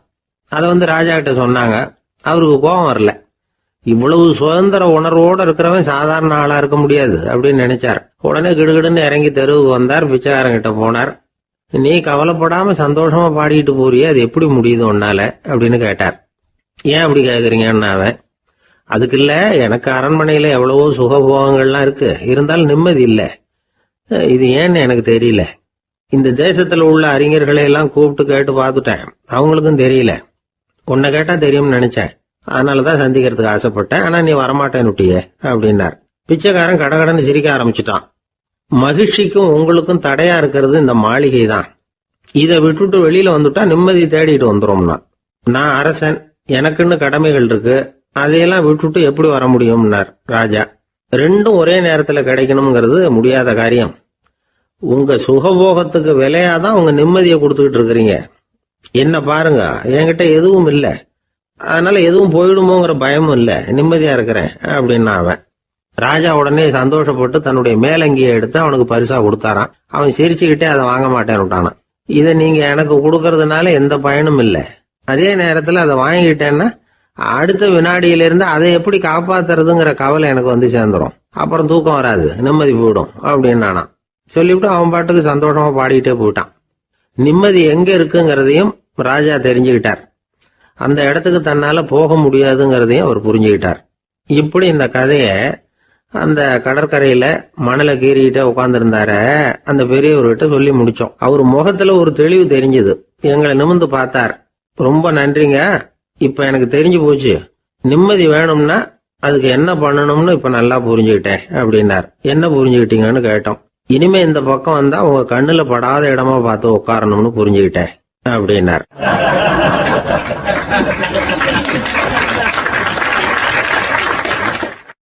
ஒரு சன்னியாசி, அவரு ஒரு நாள் ஒரு கனவு கண்டாராம். அந்த கனவுல அவர் சொர்க்கத்துக்கு போறார். அங்க ஒரு பெரிய திருவிழா நடந்துகிட்டு இருக்குது. எங்க பார்த்தாலும் அலங்கார வளைவுகள், வண்ணமயமான விளக்குகள், பாதைகள் பூரா மலர்கள், எல்லா கட்டடங்களும் ஒளிமயம். அவ்வளவு கோலாகலமா பிரம்மாண்டமா அந்த திருவிழா நடந்துகிட்டு இருக்குது. அது என்ன திருவிழாங்கிறது இந்த சன்னியாசிக்கு புரியல. அங்க எதிரில் வந்துகிட்டு இருந்த ஒருத்தரை நிறுத்தி, என்ன விசேஷம் இங்க அப்படின்னு விசாரிச்சாராம். உனக்கு தெரியாத விஷயம், இன்னைக்கு இறைவனுக்கு பிறந்த நாள், அதை தான் எல்லாரும் சேர்ந்து கொண்டாடுறோம். இதுக்காக பிரம்மாண்டமான ஊர்வலம் ஒன்று வரப்போகுது, இறைவனே அந்த ஊர்வலத்தில் கலந்துக்கிறார் அப்படின்னார் அவர். உடனே அந்த சன்னியாசி ஒரு மரத்து நிழல்ல ஒதுங்கி நின்றுக்கிட்டார். ஊர்வலம் வந்துகிட்டு இருக்குது. முதல்ல ஒரு குதிரை வந்துகிட்டு இருக்கு, அது மேலே ஒருத்தர் உட்காந்துருக்கிறார். அவருக்கு பின்னாடி நிறைய பேர் கூட்டமாக வந்துகிட்டு இருக்கிறாங்க. இவ்வளவு கூட்டம் இவர் பின்னாடி வருதே, யார் இவர் அப்படின்னு கேட்டார். ஒரு மதத்தின் பெயரை சொல்லி, இவர் அந்த மதத்தின் தலைவர், அவரை பின்பற்றுகிற மக்கள் கூட்டம் பின்னாடி வந்துகிட்டு இருக்குது அப்படின்னு விவரம் சொல்லியிருக்கிறாங்க. இவங்களுக்கு அடுத்தபடியா இன்னொரு குதிரையில் ஒருத்தர் வந்துகிட்டு இருக்கிறார். அவருக்கு பின்னாடி ஏகப்பட்ட கூட்டம். இவர் யாருங்க அப்படின்னு கேட்டிருக்காரு சன்னியாசி. அங்கே இருக்கிறவங்க விவரம் சொல்லியிருக்கிறாங்க. இன்னொரு மதத்தின் பெயரை சொல்லி, இவர் அந்த மதத்தினுடைய தலைவர், அவர் வழியை பின்பற்றுகிறவர்கள் அவர் பின்னாடி கூட்டமாக வந்துகிட்டு இருக்கிறாங்க அப்படின்னு இருக்காங்க. இப்படி ஒவ்வொருத்தராக குதிரை மேலே வந்துக்கிட்டே இருக்கிறாங்க. அவங்கள பின்பற்றியும் ஒவ்வொரு கூட்டம் வந்துக்கிட்டே இருக்குது. அந்த பெரிய ஊர்வலம் அது பாட்டுக்கு போய்கிட்டு இருக்குது. கடைசியாக அது முடிஞ்சது ரொம்ப நேரம் கழித்து. அதுக்கப்புறம் கொஞ்சம் நேரம் கழித்து ஒரு வயசான ஆள் குதிரை மேலே வந்துக்கிட்டு இருக்கிறார். ஆனால் அவருக்கு பின்னாடி யாருமே இல்லை. அவர் பரிதாபமாக தனியாக வந்துக்கிட்டு இருக்கிறார். அவர் அந்த ஊர்வலத்தை சேர்ந்தவரா இல்லையாங்கிறதே தெரியல. இவர் யார், இவர் ஏன் இப்படி தனியாக வந்துக்கிட்டு இருக்கிறார் அப்படின்னு கேட்டிருக்கார் அந்த சன்னியாசி. என்னது இப்படி கேட்குறீங்க? இவர் தான் கடவுள். இவருக்காக தான் இன்னைக்கு இந்த ஊர்வலமே நடக்குது. இவருக்கு தான் இன்னைக்கு பிறந்த நாள். முன்னாடி போகிற ஊர்வலம் பூரா இவருடைய பிறந்த நாளை கொண்டாடுறதுக்காக தான் அப்படின்ட்டுருக்காங்க. இதை கேட்டதும் அந்த சன்னியாசிக்கு திடுக்குன்னு தூக்கி போட்டிருக்கு. இது வரைக்கும் கனவு கண்டுகிட்டு இருந்தவர் முடிச்சுக்கிட்டார். அதுக்கப்புறம் தான் யோசித்து பார்த்துருக்கார். உண்மைதான், மக்கள் எல்லாரும் வந்து பக்தி மார்க்கத்தில் போகிறதா நினச்சிக்கிட்டு பாதை மாறி போய்கிட்டு இருக்கிறாங்க. கடவுளை பின்பற்றுவதாக நினைக்கிறாங்க பக்தர்கள். ஆனால் கடவுளுக்கு பின்னாடி யாருமே இல்லை. இன்னமும் இயல்பாக இதை பற்றி யோசித்து பார்த்தா உண்மைக்கு பின்னாடி தான் நான் போய்கிட்டு இருக்கேன் அப்படின்னு நிறைய பேர் சொல்கிறாங்க. ஆனால் அந்த உண்மை வந்து அனாதையாக போய்கிட்டு இருக்குது. அப்படி ஆயிட்டுது உலகம். இந்த காலத்துலேயும் ஒரு ஊர்வலம். ஒரு பெரிய மனுஷருக்கு பிறந்த நாள் விழா.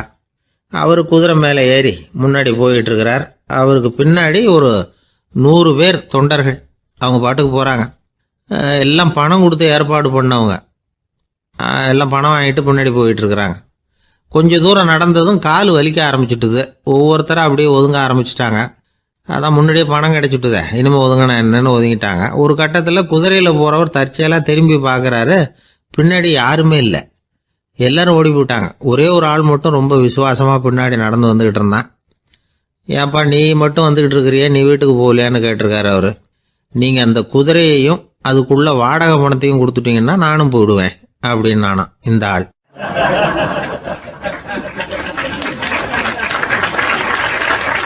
ஒரு ஊரில் ஒரு ஆள் இருந்தான். தையல் கடை வச்சுருந்தான். அவங்கிட்ட ஒருத்தன் ஒரு சட்டை துணி எடுத்து கொடுத்து தைக்க சொல்லியிருந்தான். வர்ற சனிக்கிழமை வா வந்து வாங்கிட்டு போ அப்படின்னு அவன் சொல்லியிருந்தான். அதே மாதிரி இவன் வந்தான். அவன் தச்சு வச்சிருந்த சட்டையை கொடுத்தான். இவன் வாங்கி அங்கேயே போட்டு பார்த்தான். கை நீளம் ஒன்றுக்கு ஒன்று வித்தியாசமாக இருந்தது. வலது கை இடது பக்கத்தை விட நீளம் குறைச்சலாக இருந்தது. அவன் முணுமுணுக்க ஆரம்பிச்சுட்டான். என்ன இது இப்படி தைச்சுட்டியேன்னு. இதுக்கு அவன் சொன்னான், ஐயையோ இதுக்காகவா சங்கடப்படுறீங்க, வலது கையை மட்டும் கொஞ்சம் உள்ள இழுத்தாப்புல வச்சுக்கிட்டீங்கன்னா சரியா போகுது.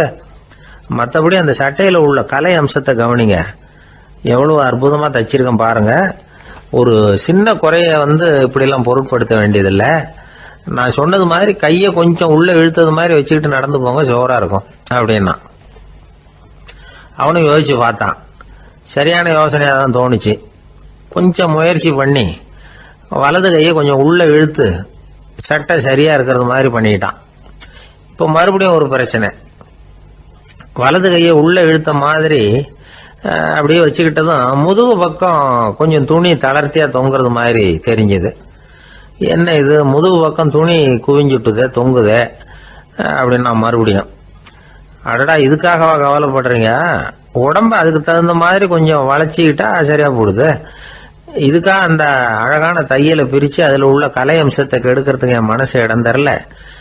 எவ்வளவுக்கு தளர்த்தியா இருக்கோ அவ்வளவுக்கு கொஞ்சம் உடம்ப வளைச்சி அப்படி குனிஞ்சது மாதிரி போங்க போதும் அப்படின்னா. அதுவும் நல்ல யோசனையாக தான் பட்டுது இவனுக்கு. சரின்னு சொல்லிவிட்டு புறப்பட்டான். தெருவில் இறங்கினான். கையை கொஞ்சம் உள்ளே இழுத்தான். உடம்ப கொஞ்சம் முன்னால் வளைச்சான். சட்டைக்கு தகுந்த மாதிரி உடம்ப பண்ணிக்கிட்டான். மெதுவாக நடந்து போகிறான். இப்போ எதிரில் இன்னொருத்தன் வரான். இவனை பார்க்குறான். இவன் போட்டிருக்கிற சட்டையை பார்க்குறான். ஆஹா அற்புதம்ங்கிறான். சும்மா சொல்லக்கூடாது, ரொம்ப நல்லா இருக்குது. நிச்சயமா இது வந்து இந்த ஊர் மேலே தெருவில் இருக்கிற ஒருத்தன் இருக்கானே அவன் தைச்சதாக தான் இருக்கணும் அப்படின்னா. இதை கேட்டதும் அவனுக்கு ஆச்சரியம். எப்படி அவ்வளவு கரெக்டாக கண்டுபிடிச்சிங்க அப்படின்னு கேட்டிருக்கான். இதுக்கு அந்த வழிபோக்கன்னு சொன்னானா, அவன் ரொம்ப கெட்டிக்காரன். உங்களை மாதிரி உடம்பும் கையும் வளைஞ்சு போன ஒரு ஆசாமிக்கு அவனை தவிர வேற யாராலேயும் இவ்வளவு பொருத்தமான ஒரு சட்டையை தைக்க முடியாது அப்படின்னானா. பாருங்க, அவனுக்காக இவன் அனுசரிக்க போய் இவனோட நிலைமை எப்படி ஆயிடுது பாருங்க. இதே மாதிரி தான் சில சடங்குகளும் சம்பிரதாயங்களும் நம்மளை வந்து கோமாளி ஆக்கி விட்டுரும். எதுவா இருந்தாலும் அதுல வந்து அறிவுபூர்வமான அணுகுமுறை அவசியம். ஒரு நர்ஸ் அவசரமா ஓடி வந்து டாக்டர் கிட்ட சொல்லிச்சான், டாக்டர் ஒரு தப்பு நடந்து போச்சு, 10ஆம் நம்பர் பெட்டில் இருக்கிற பேஷண்ட்டுக்கு காலில் ஆப்ரேஷன் பண்ணுறதுக்கு பதிலாக கையில் ஆப்ரேஷன் பண்ணி விட்டீங்க. கை ஆப்ரேஷன் பண்ணிக்க வேண்டிய ஆள் 7ஆம் நம்பர் பெட்டில் இருக்கார் அப்படின்னு தான். அதுக்கு ஒரு பதட்டப்படாமல் சொன்னாராம், பரவாயில்ல இவரை தூக்கி 7ஆம் நம்பர் பெட்டில் போட்டுரு அப்படின்னாராம்.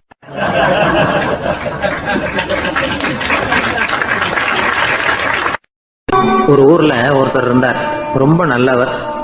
யாருக்காவது ஏதாவது கொடுத்துக்கிட்டே இருப்பார், கொடையாளி. தினமும் யாராவது ஒருத்தருக்கு ஏதாவது கொடுக்கலன்னா அவருக்கு தூக்கம் வராது, அப்படி ஒரு பழக்கம்.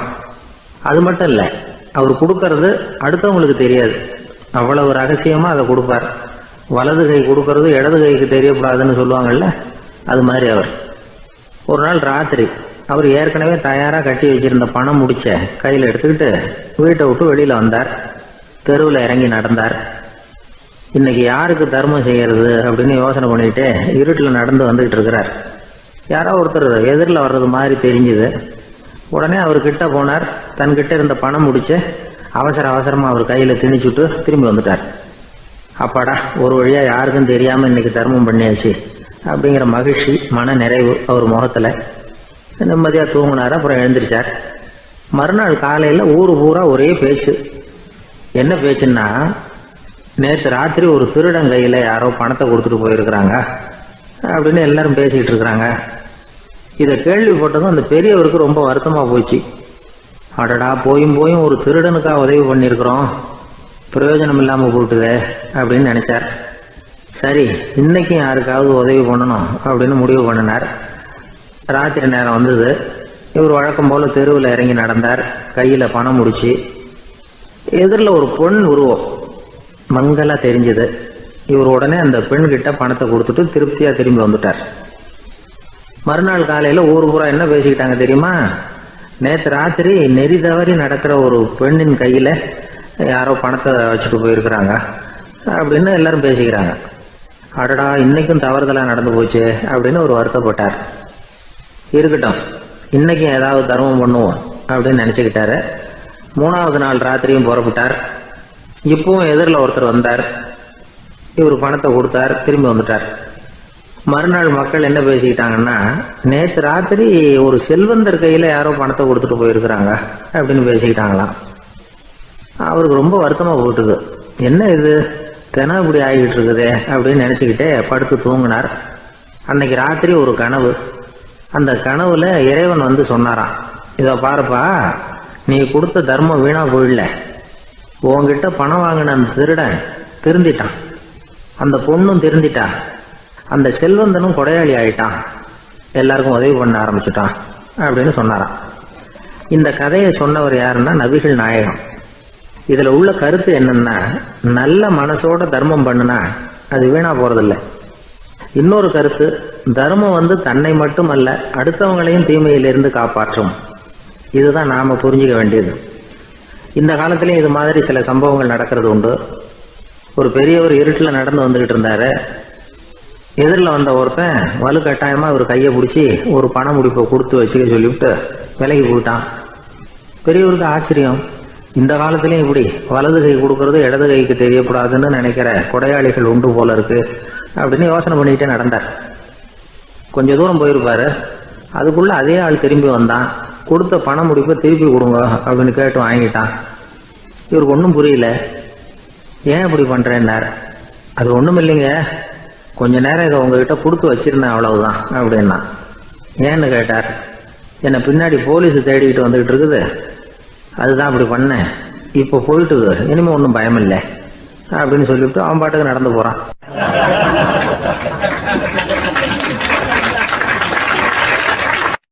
தான் மட்டும் வாழ்ந்தா போதும் அப்படின்னு நினைக்கிறவங்க உண்டு. தானும் வாழணும், அடுத்தவங்களும் வாழணும் அப்படின்னு நினைக்கிறவங்களும் உண்டு. முதல்ல சொன்ன வகையை சேர்ந்த மனிதர்கள் எப்படி தெரியுமா? எப்படியாவது தான் மட்டும் வாழ்ந்தால் போதுங்கிற நினைப்பு தான் எப்பவும் அவங்களுக்கு இருக்கும். தங்களுடைய வளர்ச்சிக்கு எது தடையா இருந்தாலும் சரி, யார் தடையா இருந்தாலும் சரி, அதை அழிச்சுட்டு தான் மறுவேலை பார்ப்பாங்க. அவங்கெல்லாம் பாவ காரியங்களுக்கு தயங்குறதே இல்லை. அப்படிப்பட்ட வாழ்க்கை அவங்களுக்கே இடைஞ்சல அமைஞ்சு விடுறது உண்டு. அதை விளக்கறதுக்கு ஒரு கதையும் உண்டு. ஒரு ஊர்ல அப்படிப்பட்ட ஆள் ஒருத்தன் இருந்திருக்கான். நிறைய பாவங்களை செஞ்சவன். அதன் காரணமா நரகப்படுகொழியில விழுந்துட்டான். நரகப்படுகுழிங்கிறது ஒரு பெரிய கிணறு மாதிரி. ஏற்கனவே பாவம் செஞ்சவங்க நிறைய பேர் அதில் விழுந்து கிடக்குறாங்க. உள்ள ஏகப்பட்ட சத்தம், எல்லாம் அந்த பாவாத்மாக்கள் போடுற சத்தம். இப்போ விழுந்தானே இவனும் சத்தம் போட்டான். இவன் போடுற சத்தம் கொஞ்சம் அதிகமாக கேட்டுது. இந்த கிணத்துக்கு பக்கத்தில் புத்தர் உட்கார்ந்துருக்கிறார். அவர் காதில் இவன் போடுற சத்தம் விழுந்தது. உடனே அந்த கிணத்தடிக்கு போனார். குனிஞ்சு பார்த்தார். சாமி என்னை காப்பாத்துங்க அப்படின்னு கத்தனான் இவன். புத்தர் அவனை கொஞ்சம் கவனிச்சு பார்த்தார். மனித சமுதாயத்துக்கு அவன் என்னென்ன கெடுதல் பண்ணியிருக்கிறாங்கிற விவரமெல்லாம் அவர் மனக்கண்ணில் தெரிஞ்சது. அவருக்கு எல்லாம் புரிஞ்சு போச்சு. இருந்தாலும் அவனை காப்பாத்துறதுக்கு ஏதாவது வழி உண்டா அப்படின்னு யோசிச்சார். அவன் தன்னுடைய வாழ்நாளில் ஏதாவது நல்லது செஞ்சிருக்கானா அப்படின்னு பார்த்தார். ஒரே ஒரு சமயம் அவன் தன்னுடைய காலடியில மிதிபட இருந்த சிலந்தியை மிதிக்காமல் தாண்டி போயிருக்கிறான். இந்த ஒரு காரியத்துக்காக அவனை கரையேற்ற முடியுமா அப்படின்னு நினைச்சார். அவ்வளவுதான். உடனே அவர் கையில ஒரு சிலந்தி வந்து உட்கார்ந்துதான். அதுகிட்ட இருந்து நூல் இழை வெளிவர ஆரம்பிச்சது. அந்த நூல் இழை கிணற்று ஆழம் வரைக்கும் அப்படியே நீண்டுகிட்டே போச்சான். புத்தர் பார்த்தார். இந்த நூலை பிடிச்சிக்கிட்டு மேலே ஏறி வா அப்படின்னார். என்னங்க சொல்றீங்க, இந்த சிலந்தி நூல் என்ன தாங்குமான்னு கத்தனான். எல்லாம் தாங்கும், அதை பிடிச்சிக்கிட்டு ஏறி வா அப்படின்னார். சந்தேகத்தோடவே அவன் அந்த நூல் இழைய பிடிச்சி இழுத்து பார்த்தா ரொம்ப வலுவா இருந்தது. அவனுக்கு ஆச்சரியம். அதை பிடிச்சிக்கிட்டே மெதுவாக மேலே ஏறி வர ஆரம்பிச்சிட்டான். பாதி தூரம் ஏறி வந்திருப்பான். அப்போ அவன் காலுக்கு கீழே ஏதோ சத்தம். என்னன்னு குனிஞ்சு பார்க்கறான். கீழே கிடந்தவங்க சில பேரும் அந்த நூலை பிடிச்சி மேலே வந்துக்கிட்டு இருக்கிறாங்க. இவனுக்கு கோபம் வந்துட்டுது. தன்னுடைய இடுப்புல வச்சிருந்த கத்தியை எடுத்து தன்னுடைய காலுக்கு கீழே நூல் இழையை அப்படியே வெட்டி விட்டுட்டான். இனிமே நாம மட்டும்தான் மேலே ஏறி வந்துடணும் அப்படின்னு நினைச்சுக்கிட்டான். ஆனா நடந்தது என்ன தெரியுமா? மொத்த நூல் இழையும் அப்படியே அருந்து கீழே விழுந்துட்டுது. அவனும் பொத்துன்னு கீழே விழுந்துட்டான். மறுபடியும் கத்த ஆரம்பிச்சுட்டான். ஏற்கனவே அவன் செஞ்சிருந்த ஒரு சிறு கருணை அந்த நூல் இழைக்கு உறுதியை கொடுத்தது. இப்போ அவன் செஞ்ச பாவம் அந்த நூல் இழைய வலுவிழக்க செஞ்சுட்டுது. அடுத்தவங்களும் வாழணுங்கிற எண்ணம் அவனுக்கு இருந்திருந்தா இப்போ அவனும் கரையேறி வந்திருப்பான், மற்றவங்களும் சௌக்கியமா வந்து சேர்ந்திருப்பாங்க. அதனால நாமும் வாழணும், அடுத்தவங்களும் வாழணும் அப்படின்னு நினைக்கிறவன் வாழ்க்கையில சீக்கிரம் முன்னுக்கு வந்துடுவான். ஒருத்தன் ஒரு டாக்டர் கிட்ட போனான். மருந்து வாங்கினான். வாங்கி கொண்டாந்து பேசாம வச்சுட்டான், சாப்பிடல. அப்புறம் எதுக்காகப்பா போய் அவர்கிட்ட மருந்து வாங்கினேன் அப்படின்னு கேட்டாங்க. டாக்டர் வாழணும் இல்லையா, அதனாலதான் அப்படின்னா. அவர் கொடுத்த மருந்து நீ ஏன் சாப்பிடல அப்புறம் அப்படின்னு கேட்டாங்க. நான் வாழணும் இல்லையா, அதுக்காக தான் அப்படின்னா.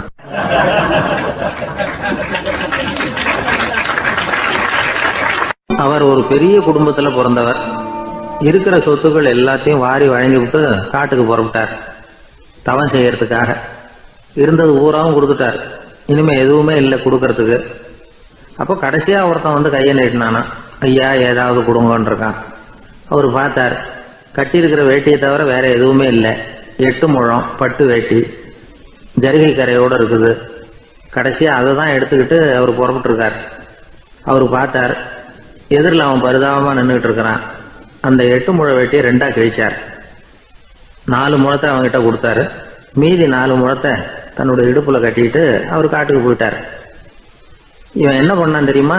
கையில கிடைச்ச 4 முழத்தை எடுத்துக்கிட்டு கடை வீதிக்கு போனான். பழைய பட்டு வேட்டி ஜருகை இதெல்லாம் விலைக்கு வாங்குற வணிகர் ஒருத்தர் இருக்கார். அவர்கிட்ட போனான். இதை விலைக்கு எடுத்துக்கிறீங்களா அப்படின்னு கேட்டிருக்கான். அவர் வாங்கி பார்த்துருக்கார். ஆஹா, இது ரொம்ப அருமையான வேட்டி, விலை உயர்ந்த ஜருகை, இது ஏது உனக்கு அப்படின்னு கேட்டாரான். அவன் நடந்தது சொல்லியிருக்கான். அப்படின்னா ஒன்று செய்ய, இந்த வேட்டியோட இன்னொரு பாதியையும் மெதுவாக வாங்கிட்டு வந்துரு, உனக்கு நிறைய பணம் தர்றேன் அப்படின்னாரான் அந்த வணிகர். இவன் கொஞ்சம் யோசனை பண்ணி பார்த்தான். கொஞ்சம் இருங்க, வந்துடுறேன் அப்படின்னு சொல்லிவிட்டு நேராக காட்டுக்கு போனான். அவர் எங்கே இருக்காருன்னு தேடி கண்டுபிடிச்சான்.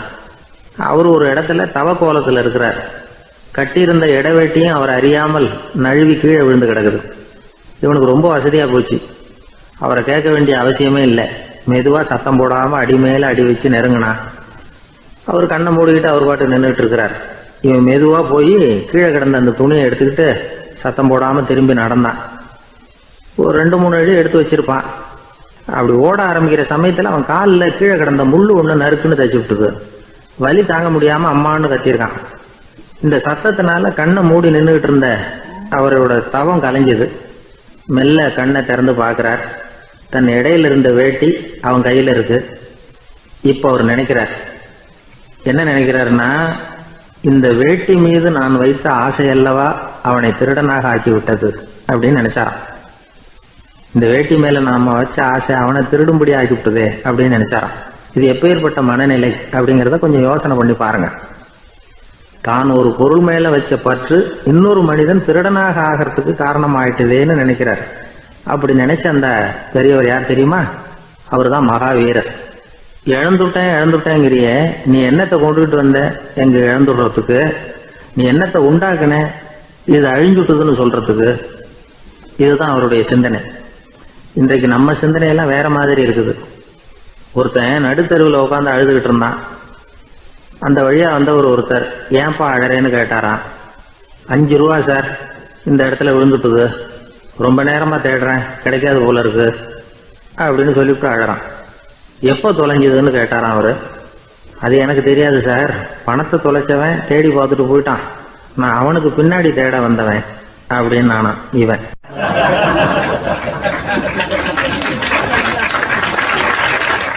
ஒரு ஊர்ல ஒரு ஆள் இருந்தான். அவன் ஒரு நாள் கோயிலுக்கு போனான். கடவுள்கிட்ட வேண்டிக்கிட்டான், எனக்கு ஒரு 1,00,000 ரூபா நீ கொடுத்தா நான் உன் சன்னதியில் ஒரு தேங்காய் உடைக்கிறேன் அப்படின்னு வேண்டிக்கிட்டான். கடவுள் பார்த்தார். உடனே அவன் கண் முன்னாடி தோன்றினார். இந்தா நீ கேட்ட 1,00,000 ரூபாய் அப்படின்னு சொல்லி அவன் கையில் பணத்தை கொடுத்துட்டு மறைஞ்சிட்டார். இவனால் நம்பவே முடியல. இவ்வளவு சுலபமாக கிடைக்கும்னு தெரிஞ்சிருந்தா அனாவசியமாக ஒரு தேங்காய் உடைக்கிறேன்னு வேண்டியிருக்க வேண்டியது இல்லையே அப்படின்னு நினச்சான். இருந்தாலும் வேண்டுதலை நிறைவேற்ற வேண்டியது கடமை. அதுக்காக என்ன பண்ணால், பக்கத்தில் ஒரு கடைக்கு போனான். ஒரு தேங்காயை கையில் எடுத்தான். இது என்ன விலைன்னு கேட்டான். 5 ரூபான்னார் கடையில் இருந்தவர். அதிகமாக இருக்குதே விலைன்னா. அப்படின்னா ஒன்று செய்யுங்க, அடுத்த ஊருக்கு போங்க, அங்கே தென்னந்தோப்பு அதிகம், அதனால் அங்கே இதை விட குறைஞ்ச விலைக்கு கிடைக்கும் அப்படின்னார். சரின்னு அடுத்த ஊருக்கு கிளம்புனான். அங்கே போய் விசாரித்தான். ஒரு தேங்காய் 3 ரூபாய் விலைன்னாங்க. இதுவும் அதிகமாக தெரியுதேன்னா. அப்படின்னா ஒன்று செய்ய, அதோ அந்த ஆற்று ஓரமாக ஒரு தென்னை மரம் இருக்கு பார், அதில் நீயே ஏறி பறிச்சுக்கோ, ஒரு தேங்காய்க்கு 1 ரூபா கொடுத்தா போதும் அப்படின்னார் அந்த தோப்புக்கு சொந்தக்காரரு. இவனுக்கு மரம் ஏற தெரியாது, இருந்தாலும் ஆசை யார விட்டுது, விலை சல்லிசாக இருக்குதே.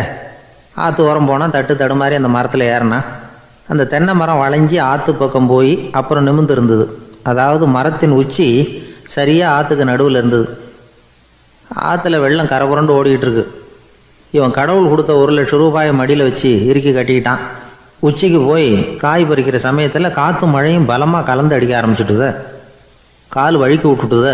இவன் சடார்னு ஒரு தென்னை மட்டையை பிடிச்சிக்கிட்டு தொங்க ஆரம்பிச்சிட்டான். கீழே பயங்கரமான வெள்ளம், மடியில் 1,00,000 ரூபா பணம், என்ன செய்கிறதுன்னு தவிக்கிறான். இந்த சமயம் கரையில் ஒரு யானைப்பாகன் யானையை குளிப்பாட்டிக்கிட்டு இருக்கிறான். அது அவன் கண்ணில் பட்டுது. ஐயா ஒரு உதவின்னு கத்துனான். அவன் என்ன செய்யணும்னு கேட்டான். உன் யானையை மெதுவாக இங்கே அழைச்சிட்டு வா, எனக்கு நேராக கீழே நிறுத்து, என் காலை பிடிச்சி மெதுவாக கீழே இறக்கி விட்டுரு, என் மடியில் இருக்கிற பணத்தில் உனக்கு 10,000 ரூபா தரேன் அப்படின்னா. அவன் பார்த்தான். காலை கையை பிடிச்சா கூட எவனும் இந்த காலத்தில் 10 ரூபாய்க்கு மேலே தரமாட்டேங்கிறான், இவன் காலை பிடிச்சா 10,000 தர்றேங்கிறான் அப்படின்னு யோசனை பண்ணான். உடனே யானையை கொண்டுட்டு போனான். அவனுக்கு நேராக கீழே நிறுத்தினான்.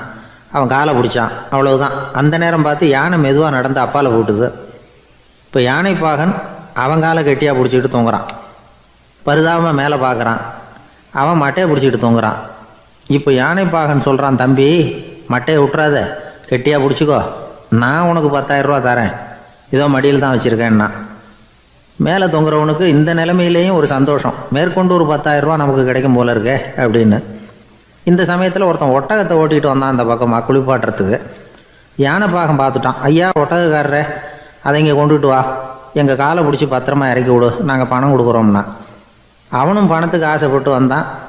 அவன் காலை பிடிக்கிற சமயம் ஒட்டகமும் நழுவி போட்டுது. இப்போ 3 பேருமே வரிசையாக தொங்குறாங்க. ஒட்டகக்காரன் கத்துறான், தம்பி மட்டையை விட்டுறாத, கெட்டியாக பிடிச்சிக்கோ, நான் என் மடியில் இருக்கிற 5,000 உனக்கு தந்துடுறேன்னா. மேலே தொங்குறவனுக்கு இன்னமும் சந்தோஷம், இவனும் பணம் தர்றேங்கிறான். அப்படின்னா இன்றைக்கி நமக்கு மொத்த பண வரவு எவ்வளவு அப்படின்னு ஒவ்வொன்றா கூட்டி பார்க்க ஆரம்பித்தான். மனக்கணக்கு சரியாக வரல. அதனால் அப்படியே விரலை விட்டு எண்ண ஆரம்பித்தான். அவ்வளவுதான். மட்டையை விட்டுட்டு கை நழுவி வந்துட்டுது. 3 பேரும் பொத்துன்னு ஆற்றுல விழுந்தாங்க. படாத பாடுபட்டு தட்டு தடுமாறி கரைக்கு வந்து சேர்ந்தாங்க. 3 பேர் மடியில் இருந்த பணமும் ஆற்றோட போட்டுது. பேராசை பெருநஷ்டம் அப்படின்னு ஒரு பழமொழி இருக்குல்ல, அதை விளக்கறதுக்காக சொல்லப்பட்ட கதை இது. இந்த காலத்தில் ஒருத்தர் ஒரு நீச்சல் குளத்தில் நீச்சல் அடிச்சுக்கிட்டு இருக்கிறார். காவலுக்கு இருந்தவர் அதை கவனிச்சுட்டார். கரையிலேருந்து சத்தம் போட்டாராம், இதோ பாருங்க, இங்கே ராத்திரி 8 மணிக்கு மேலே நீச்சல் அடிக்கிறது சட்டப்படி குற்றம், அதுக்கு அனுமதி கிடையாது, தெரியாதா உங்களுக்கு அப்படின்னாராம். இதுக்கு அவர், ஐயையோ நான் நீச்சல் அடிக்க வந்தவன் இல்லைங்க, சும்மா சுற்றி பார்க்க வந்தவன், தடுமாறி குளத்தில் விழுந்துட்டேன், நீச்சல் தெரியாது, அதனால் தத்தளிச்சுக்கிட்டு இருக்கிறேன் அப்படின்னு கத்துனாராம். கரையில் இருந்தவர் பார்த்தார், ஓ அப்படின்னா சரி, அதுக்கு ஒன்றும் தடை இல்லை அப்படின்னு சொல்லிவிட்டு அவர் பாட்டு நடந்து போயிட்டாராம்.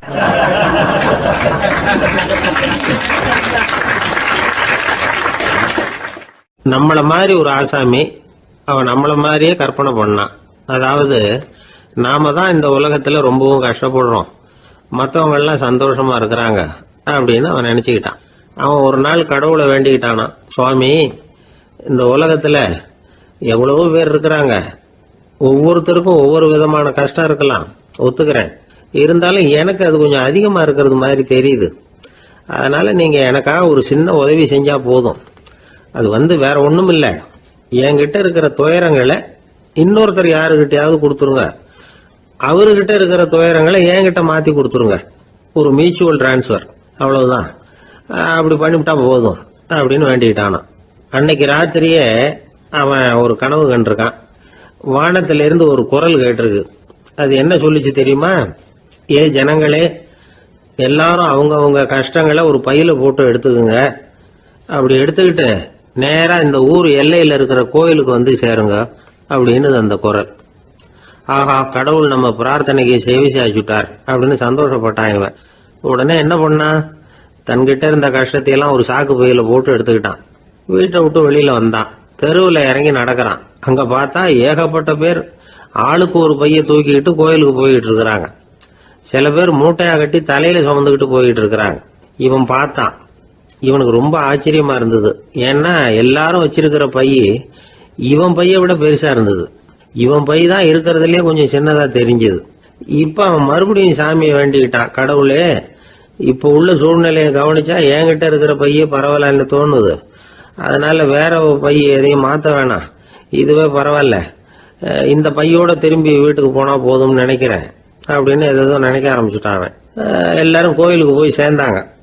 கோயில்ல அந்த குரல் மறுபடியும் கேட்டுது. எல்லாரும் அவங்கவுங்க பைகளை சோகத்துல தொங்க விடுங்க, திடீர்னு விளக்குகள் அணையும், மணி அடிக்கப்படும், அதுதான் அடையாளம். அந்த சமயத்துல இருட்டுல உங்களுக்கு வேண்டிய பைய நீங்க மாத்தி எடுத்துக்கலாம், தேர்ந்தெடுத்துக்கலாம். வெளிச்சம் இருக்கிறப்பவே உங்களுக்கு பிடிச்ச பைக்கு பக்கமா பார்த்து நீங்க நின்னுக்கலாம் அப்படின்னு சொல்லி விவரம் சொல்லிச்சான் அந்த குரல். அப்படி சொன்னதுக்கு அப்புறம் திடீர்னு விளக்கு அணைஞ்சுது, மணி அடிச்சுது. கொஞ்ச நேரம் கழிச்சு மறுபடியும் விளக்குகள்லாம் எரிஞ்சுது. இப்போ பார்த்தா எல்லாரும் அவங்கவுங்க பையையே கெட்டியா பிடிச்சிட்டு நிக்கிறாங்க. இவனும் அப்படியே நிக்கிறான். இவன் மெதுவா பக்கத்துல நிக்கிறவன்கிட்ட கேட்டானா, ஏன் நீங்க பைய கையிலேயே வச்சிருக்கிறீங்க, செவுத்துல மாட்டலையா அப்படின்னு கேட்டிருக்கான். இல்லப்பா, நீ ஏன் கையிலேயே வச்சிருக்கிறியோ அதே காரணத்துக்காக தான் நாங்களும் வச்சிருக்கிறோம். நம்ம கவலைகளை பத்தி நமக்கு ஓரளவுக்காவது தெரியும், ஆனா மற்றவங்க கவலைகள் நமக்கு பரிச்சயம் இல்லாதவை, பழக்கம் இல்லாதது. அதனால நமக்கு தெரிஞ்ச கவலைகளை சமாளிக்கிறது சுலபம். தெரியாததை சமாளிக்கணும்னா மறுபடியும் ஆரம்பத்திலிருந்து ஆரம்பிக்கணும். அதனால பழைய நண்பர்களோட வாழறது தான் மேல் அப்படின்னு ஆனான். அதுக்கப்புறம் அவன் தன்னோட பைய போதும்னு வீட்டுக்கு திரும்பி வந்துட்டானான். இது ஒரு பெரியவர் சொல்லி இருக்கிற கதை. அதனால நம்ம கிட்ட இருக்கிற கஷ்டங்கள் தான் பெருசு, அதை இன்னொருத்தங்கிட்ட கொடுத்துட்டு மாத்திக்கலாம் அப்படின்னு நினைக்கிறது தப்பு. இதே மாதிரி இன்னொரு சம்பவம். ஒரு ஊர்ல ஒரு நாள் ராத்திரி ஆகாயத்திலிருந்து கடவுள் குரல் கேக்குது. இந்த ஊர்ல இருக்கிற ஜனங்கள்லாம் கொஞ்சம் கவனிங்க, உங்களுக்கு ஒரு செய்தி. அதாவது இங்க இருக்கிற ஜனங்கள்லயே கொஞ்சம் கூட கவலையே இல்லாத ஆள் யாருன்னு எனக்கு தெரியணும். அதனால எல்லாரும் அவங்க கவலைகளை ஒரு பையில போட்டு எடுத்துக்கிட்டு கோயிலுக்கு வாங்க அப்படின்னாரு கடவுள். உடனே வரிசையா எல்லாரும் வர ஆரம்பிச்சாங்க. எல்லார் கையிலயும் பை இருந்தது, சின்னதும் பெருசுமா. கவலையே இல்லாத ஆள் யாருன்னு தேடினார் கடவுள்.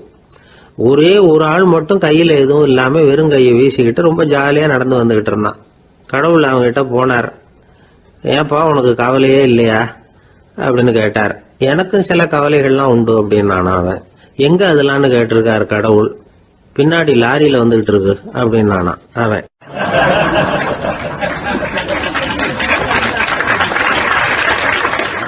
அசோக மன்னர் வந்துகிட்டு இருக்கார்.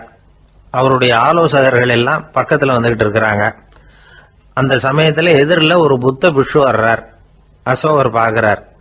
ஓடி போய் அவர் காலில் விழுந்து வணங்குறார். அசோக மன்னரின் தலை அந்த புத்த துறவியின் பாதத்துல பட்டுக்கிட்டு இருக்கு. பக்கத்துல நின்றுகிட்டு இருந்த அமைச்சருக்கு இது ரொம்ப சங்கடமா போச்சு. ரொம்ப வருத்தப்பட்டார். நம்ம அசோக சக்கரவர்த்தி எப்பேற்பட்டவர், அவரோட தலை ஒரு சன்னியாசியின் பாதத்துல படுறதா அப்படின்னு நினைச்சு ரொம்ப கவலைப்பட்டார்.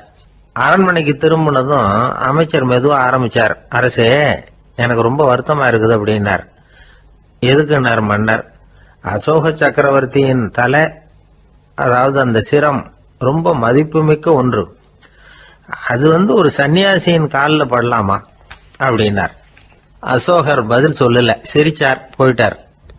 அதுக்கப்புறம் ஒரு சரியான சந்தர்ப்பத்துக்காக காத்துக்கிட்டு இருந்தார். ஒரு நாள் அமைச்சரை கூப்பிட்டார். எனக்கு 3 தலைகள் வேணும் அப்படின்னார். சொல்லுங்க, கொண்டுகிட்டு வரேன் அப்படின்னார் அமைச்சர். அசோகர் சொன்னார், முதல்ல எனக்கு தேவையானது ஒரு ஆட்டின் தலை, 2வது ஒரு புலியின் தலை, 3வது ஒரு மனிதனின் தலை. இதுதான் அசோகர் கேட்டது. எங்க இருந்தாலும் கொண்டு வாங்கன்னார். அமைச்சர் புறப்பட்டார். ஆட்டுத்தலை புலித்தலை கிடைச்சிட்டுது. அப்புறமா ஒரு சுடுகாட்டுக்கு போய் ஒரு மனித தலையும் சேகரம் பண்ணிட்டு ராஜா கிட்ட வந்துட்டார். அரசே, உங்கள் ஆணைப்படி 3 தலைகளையும் கொண்டு வந்திருக்கிறேன்னார். அசோகர் பார்த்தார். ரொம்ப நல்லது, இப்ப இது 3ஐயும் எடுத்துக்கிட்டு போய் சந்தையில வித்துட்டு வாங்க அப்படின்னார்.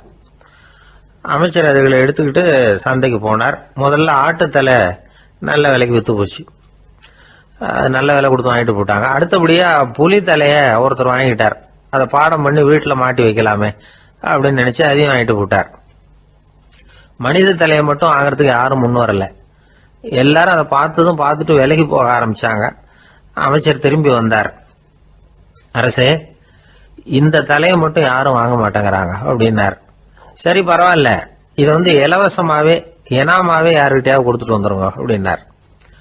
அமைச்சர் மறுபடியும் சந்தைக்கு போனார். இதை இலவசமா தரேன், இதை வாங்கிக்கோங்க அப்படின்னார். அப்பவும் அதை யாரும் வாங்கிக்கிறதுக்கு தயாரா இல்லை. மறுபடியும் திரும்பி வந்து மன்னர்கிட்ட விவரத்தை சொன்னார். இப்போ மன்னர் சொல்றார், அமைச்சரே, உயிர் இருக்கிற வரைக்கும் தான் இந்த தலைக்கு மதிப்பு.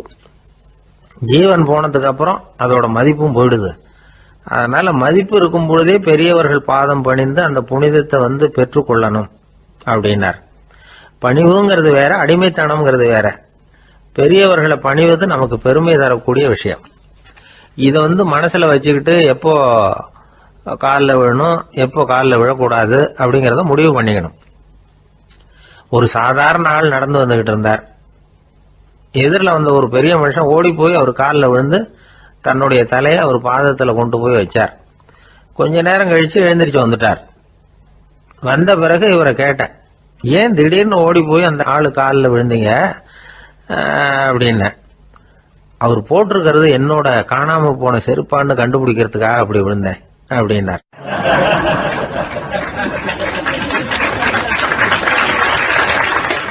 ஒரு காட்டுல ஒரு நரி இருந்தது. ஒரு நாள் காலை நேரம் அது தன்னுடைய இருப்பிடத்திலிருந்து வெளியில வந்தது. கொஞ்ச தூரம் நடந்து வந்தது. அப்பதான் அது தன்னோட நிழலை கவனிச்சு பார்த்தது. பார்த்தா அது ரொம்ப நீளமா பெருசா இருக்குது. காலை நேரத்துல நிழல் அப்படித்தானே இருக்கும். ஆனா அந்த நரிக்கு அந்த விஷயம் தெரியல. தன்னுடைய நீண்ட பெரிய நிழலை பார்த்து ஆச்சரியப்பட்டது. ஆஹா, நாம இவ்வளவு பெருசாவா இருக்கிறோம் அப்படின்னா என்னுடைய காலை சாப்பாட்டுக்கு ஒரு யானை இல்லைன்னா ஒரு ஒட்டகம் கிடைச்சாதான் சரியா இருக்கும் போல இருக்கு அப்படின்னு முடிவு பண்ணிக்கிட்டது. உடனே ஒரு யானை அல்லது ஒட்டகத்தை தேடி அலைஞ்சது, எங்க கிடைக்கும்னு. கிடைக்கவே இல்லை. மத்தியானம் 12 மணி ஆயிட்டுது. பசியோட அலையுது. இப்ப தன்னோட நிழலை பார்த்தது. அது மத்தியான நிழல் எப்படி இருக்கும், அது ரொம்பவும் குறுகி போய் தெரிஞ்சது. உடனே அந்த நரி என்ன நினைச்சுக்கிட்டு தான் தெரியுமா, காலை ஆகாரம் சாப்பிடாததுனால நம்ம உடம்பு இப்படி அழிச்சு போட்டுதே அப்படின்னு நினைச்சுக்கிட்டு தான். கொஞ்ச நேரம் கழிச்சு மறுபடியும் தன்னுடைய நிழலை பார்க்குது. அது இன்னமும் குறுகி போய் காலடியிலேயே வந்துட்டுது. அதுக்கு பயமா போயிடுது. ஐயோ, இன்னும் கொஞ்ச நேரத்துல நாம இறந்துருவோம் போல இருக்க, இப்ப என்ன செய்யறது இந்த சமயத்துல ஒரு எறும்பு கிடைச்சா கூட போதும், அதை நம்ம காலை ஆகாரமா நினைச்சு சாப்பிட்டுள்ளாமே அப்படின்னு நினைச்சுதான். நம்முடைய நிழல் கூட நம்மள மாதிரியே தான் அடிக்கடி மாறிக்கிட்டே தான் இருக்குது. அது எப்பவும் ஒரே மாதிரி இருக்கிறது இல்ல. மனிதனுக்கு ஏற்படுகிற தன்முனைப்பு இருக்கு பாருங்க, ஈகோ, அது கூட ஒரு நிழல் மாதிரி தானா. அப்படி நினைக்க ஆரம்பிச்சுட்டா அதனால ஏதும் பிரச்சனை வராதான். தன்முனைப்பை நிழல் போலவே ஏற்றுக்கொள்ளுங்கள் அப்படிங்கிறது பெரியவங்க கருத்து. ஒரு காரியத்தை வெற்றிகரமா நல்ல விதமா செஞ்சு முடிக்கிறோம்னு வச்சுக்கோங்க, அந்த சமயத்துல ஒரு வித நுட்பமான தற்பெருமை நமக்குள்ள உண்டாகுது. இது இயற்கையானது, அதனால இது மேல பற்று வைக்கக்கூடாது. அப்படி வைக்க ஆரம்பிச்சுட்டா அந்த தற்பெருமை ஒரு நிரந்தர விருந்தாளியா நம்ம கிட்ட தங்கிக்கும். நம்ம நிழல் எப்படின்னு பாருங்க, நாம நடக்கும் பொழுது நம்ம பின்னாடியே வரும். தன்முனைப்பையும் அப்படியே நினைச்சுக்குங்க. நிழல் யாருக்கும் எந்த பிரச்சனையையும் உண்டாக்குறது இல்லை. ஆனா அந்த நிழலை கண்டே நாம பயப்பட ஆரம்பிச்சுட்டா நாம எதுலையும் வெற்றி காண முடியாது. நிழலோட சண்டை போடக்கூடாது. அது மாதிரி தன்முனைப்போடவும் நாம சண்டை போட வேண்டியதில்லை. இல்லாத ஒன்றோடு சண்டை போடுறது எப்படின்னா, அது இருட்டோட சண்டை போடுறது மாதிரி. நாம நிழல் கிடையாது, நம்ம கிட்ட இருக்கிற தன்முனைப்பு ஒரு நிழல். நம்ம நிழலையும் நமக்கு சமமா பாக்குறோம் பாருங்க, அங்கதான் சிக்கலே ஆரம்பம். இப்போ நாம நடந்து போய்கிட்டு இருக்கிறோம், நம்ம நிழல் தரையில விழுது. யாரோ ஒருத்தர் நம்ம நிழல் மேல காலை வச்சு நடந்து போறார். உடனே அவர்கிட்ட சண்டைக்கா போறோம், ஏண்டா என் நிழலை மிதிச்ச அப்படின்னு. நமக்கு தெரியும் அது நிழல் தாங்கிறது. அவர் உங்க மேல நடக்கல, உங்களுடைய நிழல் மேலதான் நடக்கிறார். அது மாதிரி உங்க தன்முனைப்பின் மேல யாராவது நடந்தா உங்களை அவமானப்படுத்துறதா நினைக்கிறீங்க. காரணம், நாமளும் நம்ம தன்முனைப்பும் ஒண்ணுங்கிற நினைப்பு தான் காரணம், மற்றபடி வேற ஒண்ணும் கிடையாது. நம்ம நிழல் மேல நடக்கிறவர் நம்மளை காயப்படுத்துறது இல்லை. தன்முனைப்பு வேண்டாத ஒன்னாவும் பார்க்க வேண்டியதில்லை. அது இயற்கை. நிழலை உங்க முன்னாடி வைக்க வேணாம், அது உங்க பின்னாடியே இருக்கட்டும். நிழலின் நிழலாகி விடாதீர்கள், நீங்கள் நீங்களாகவே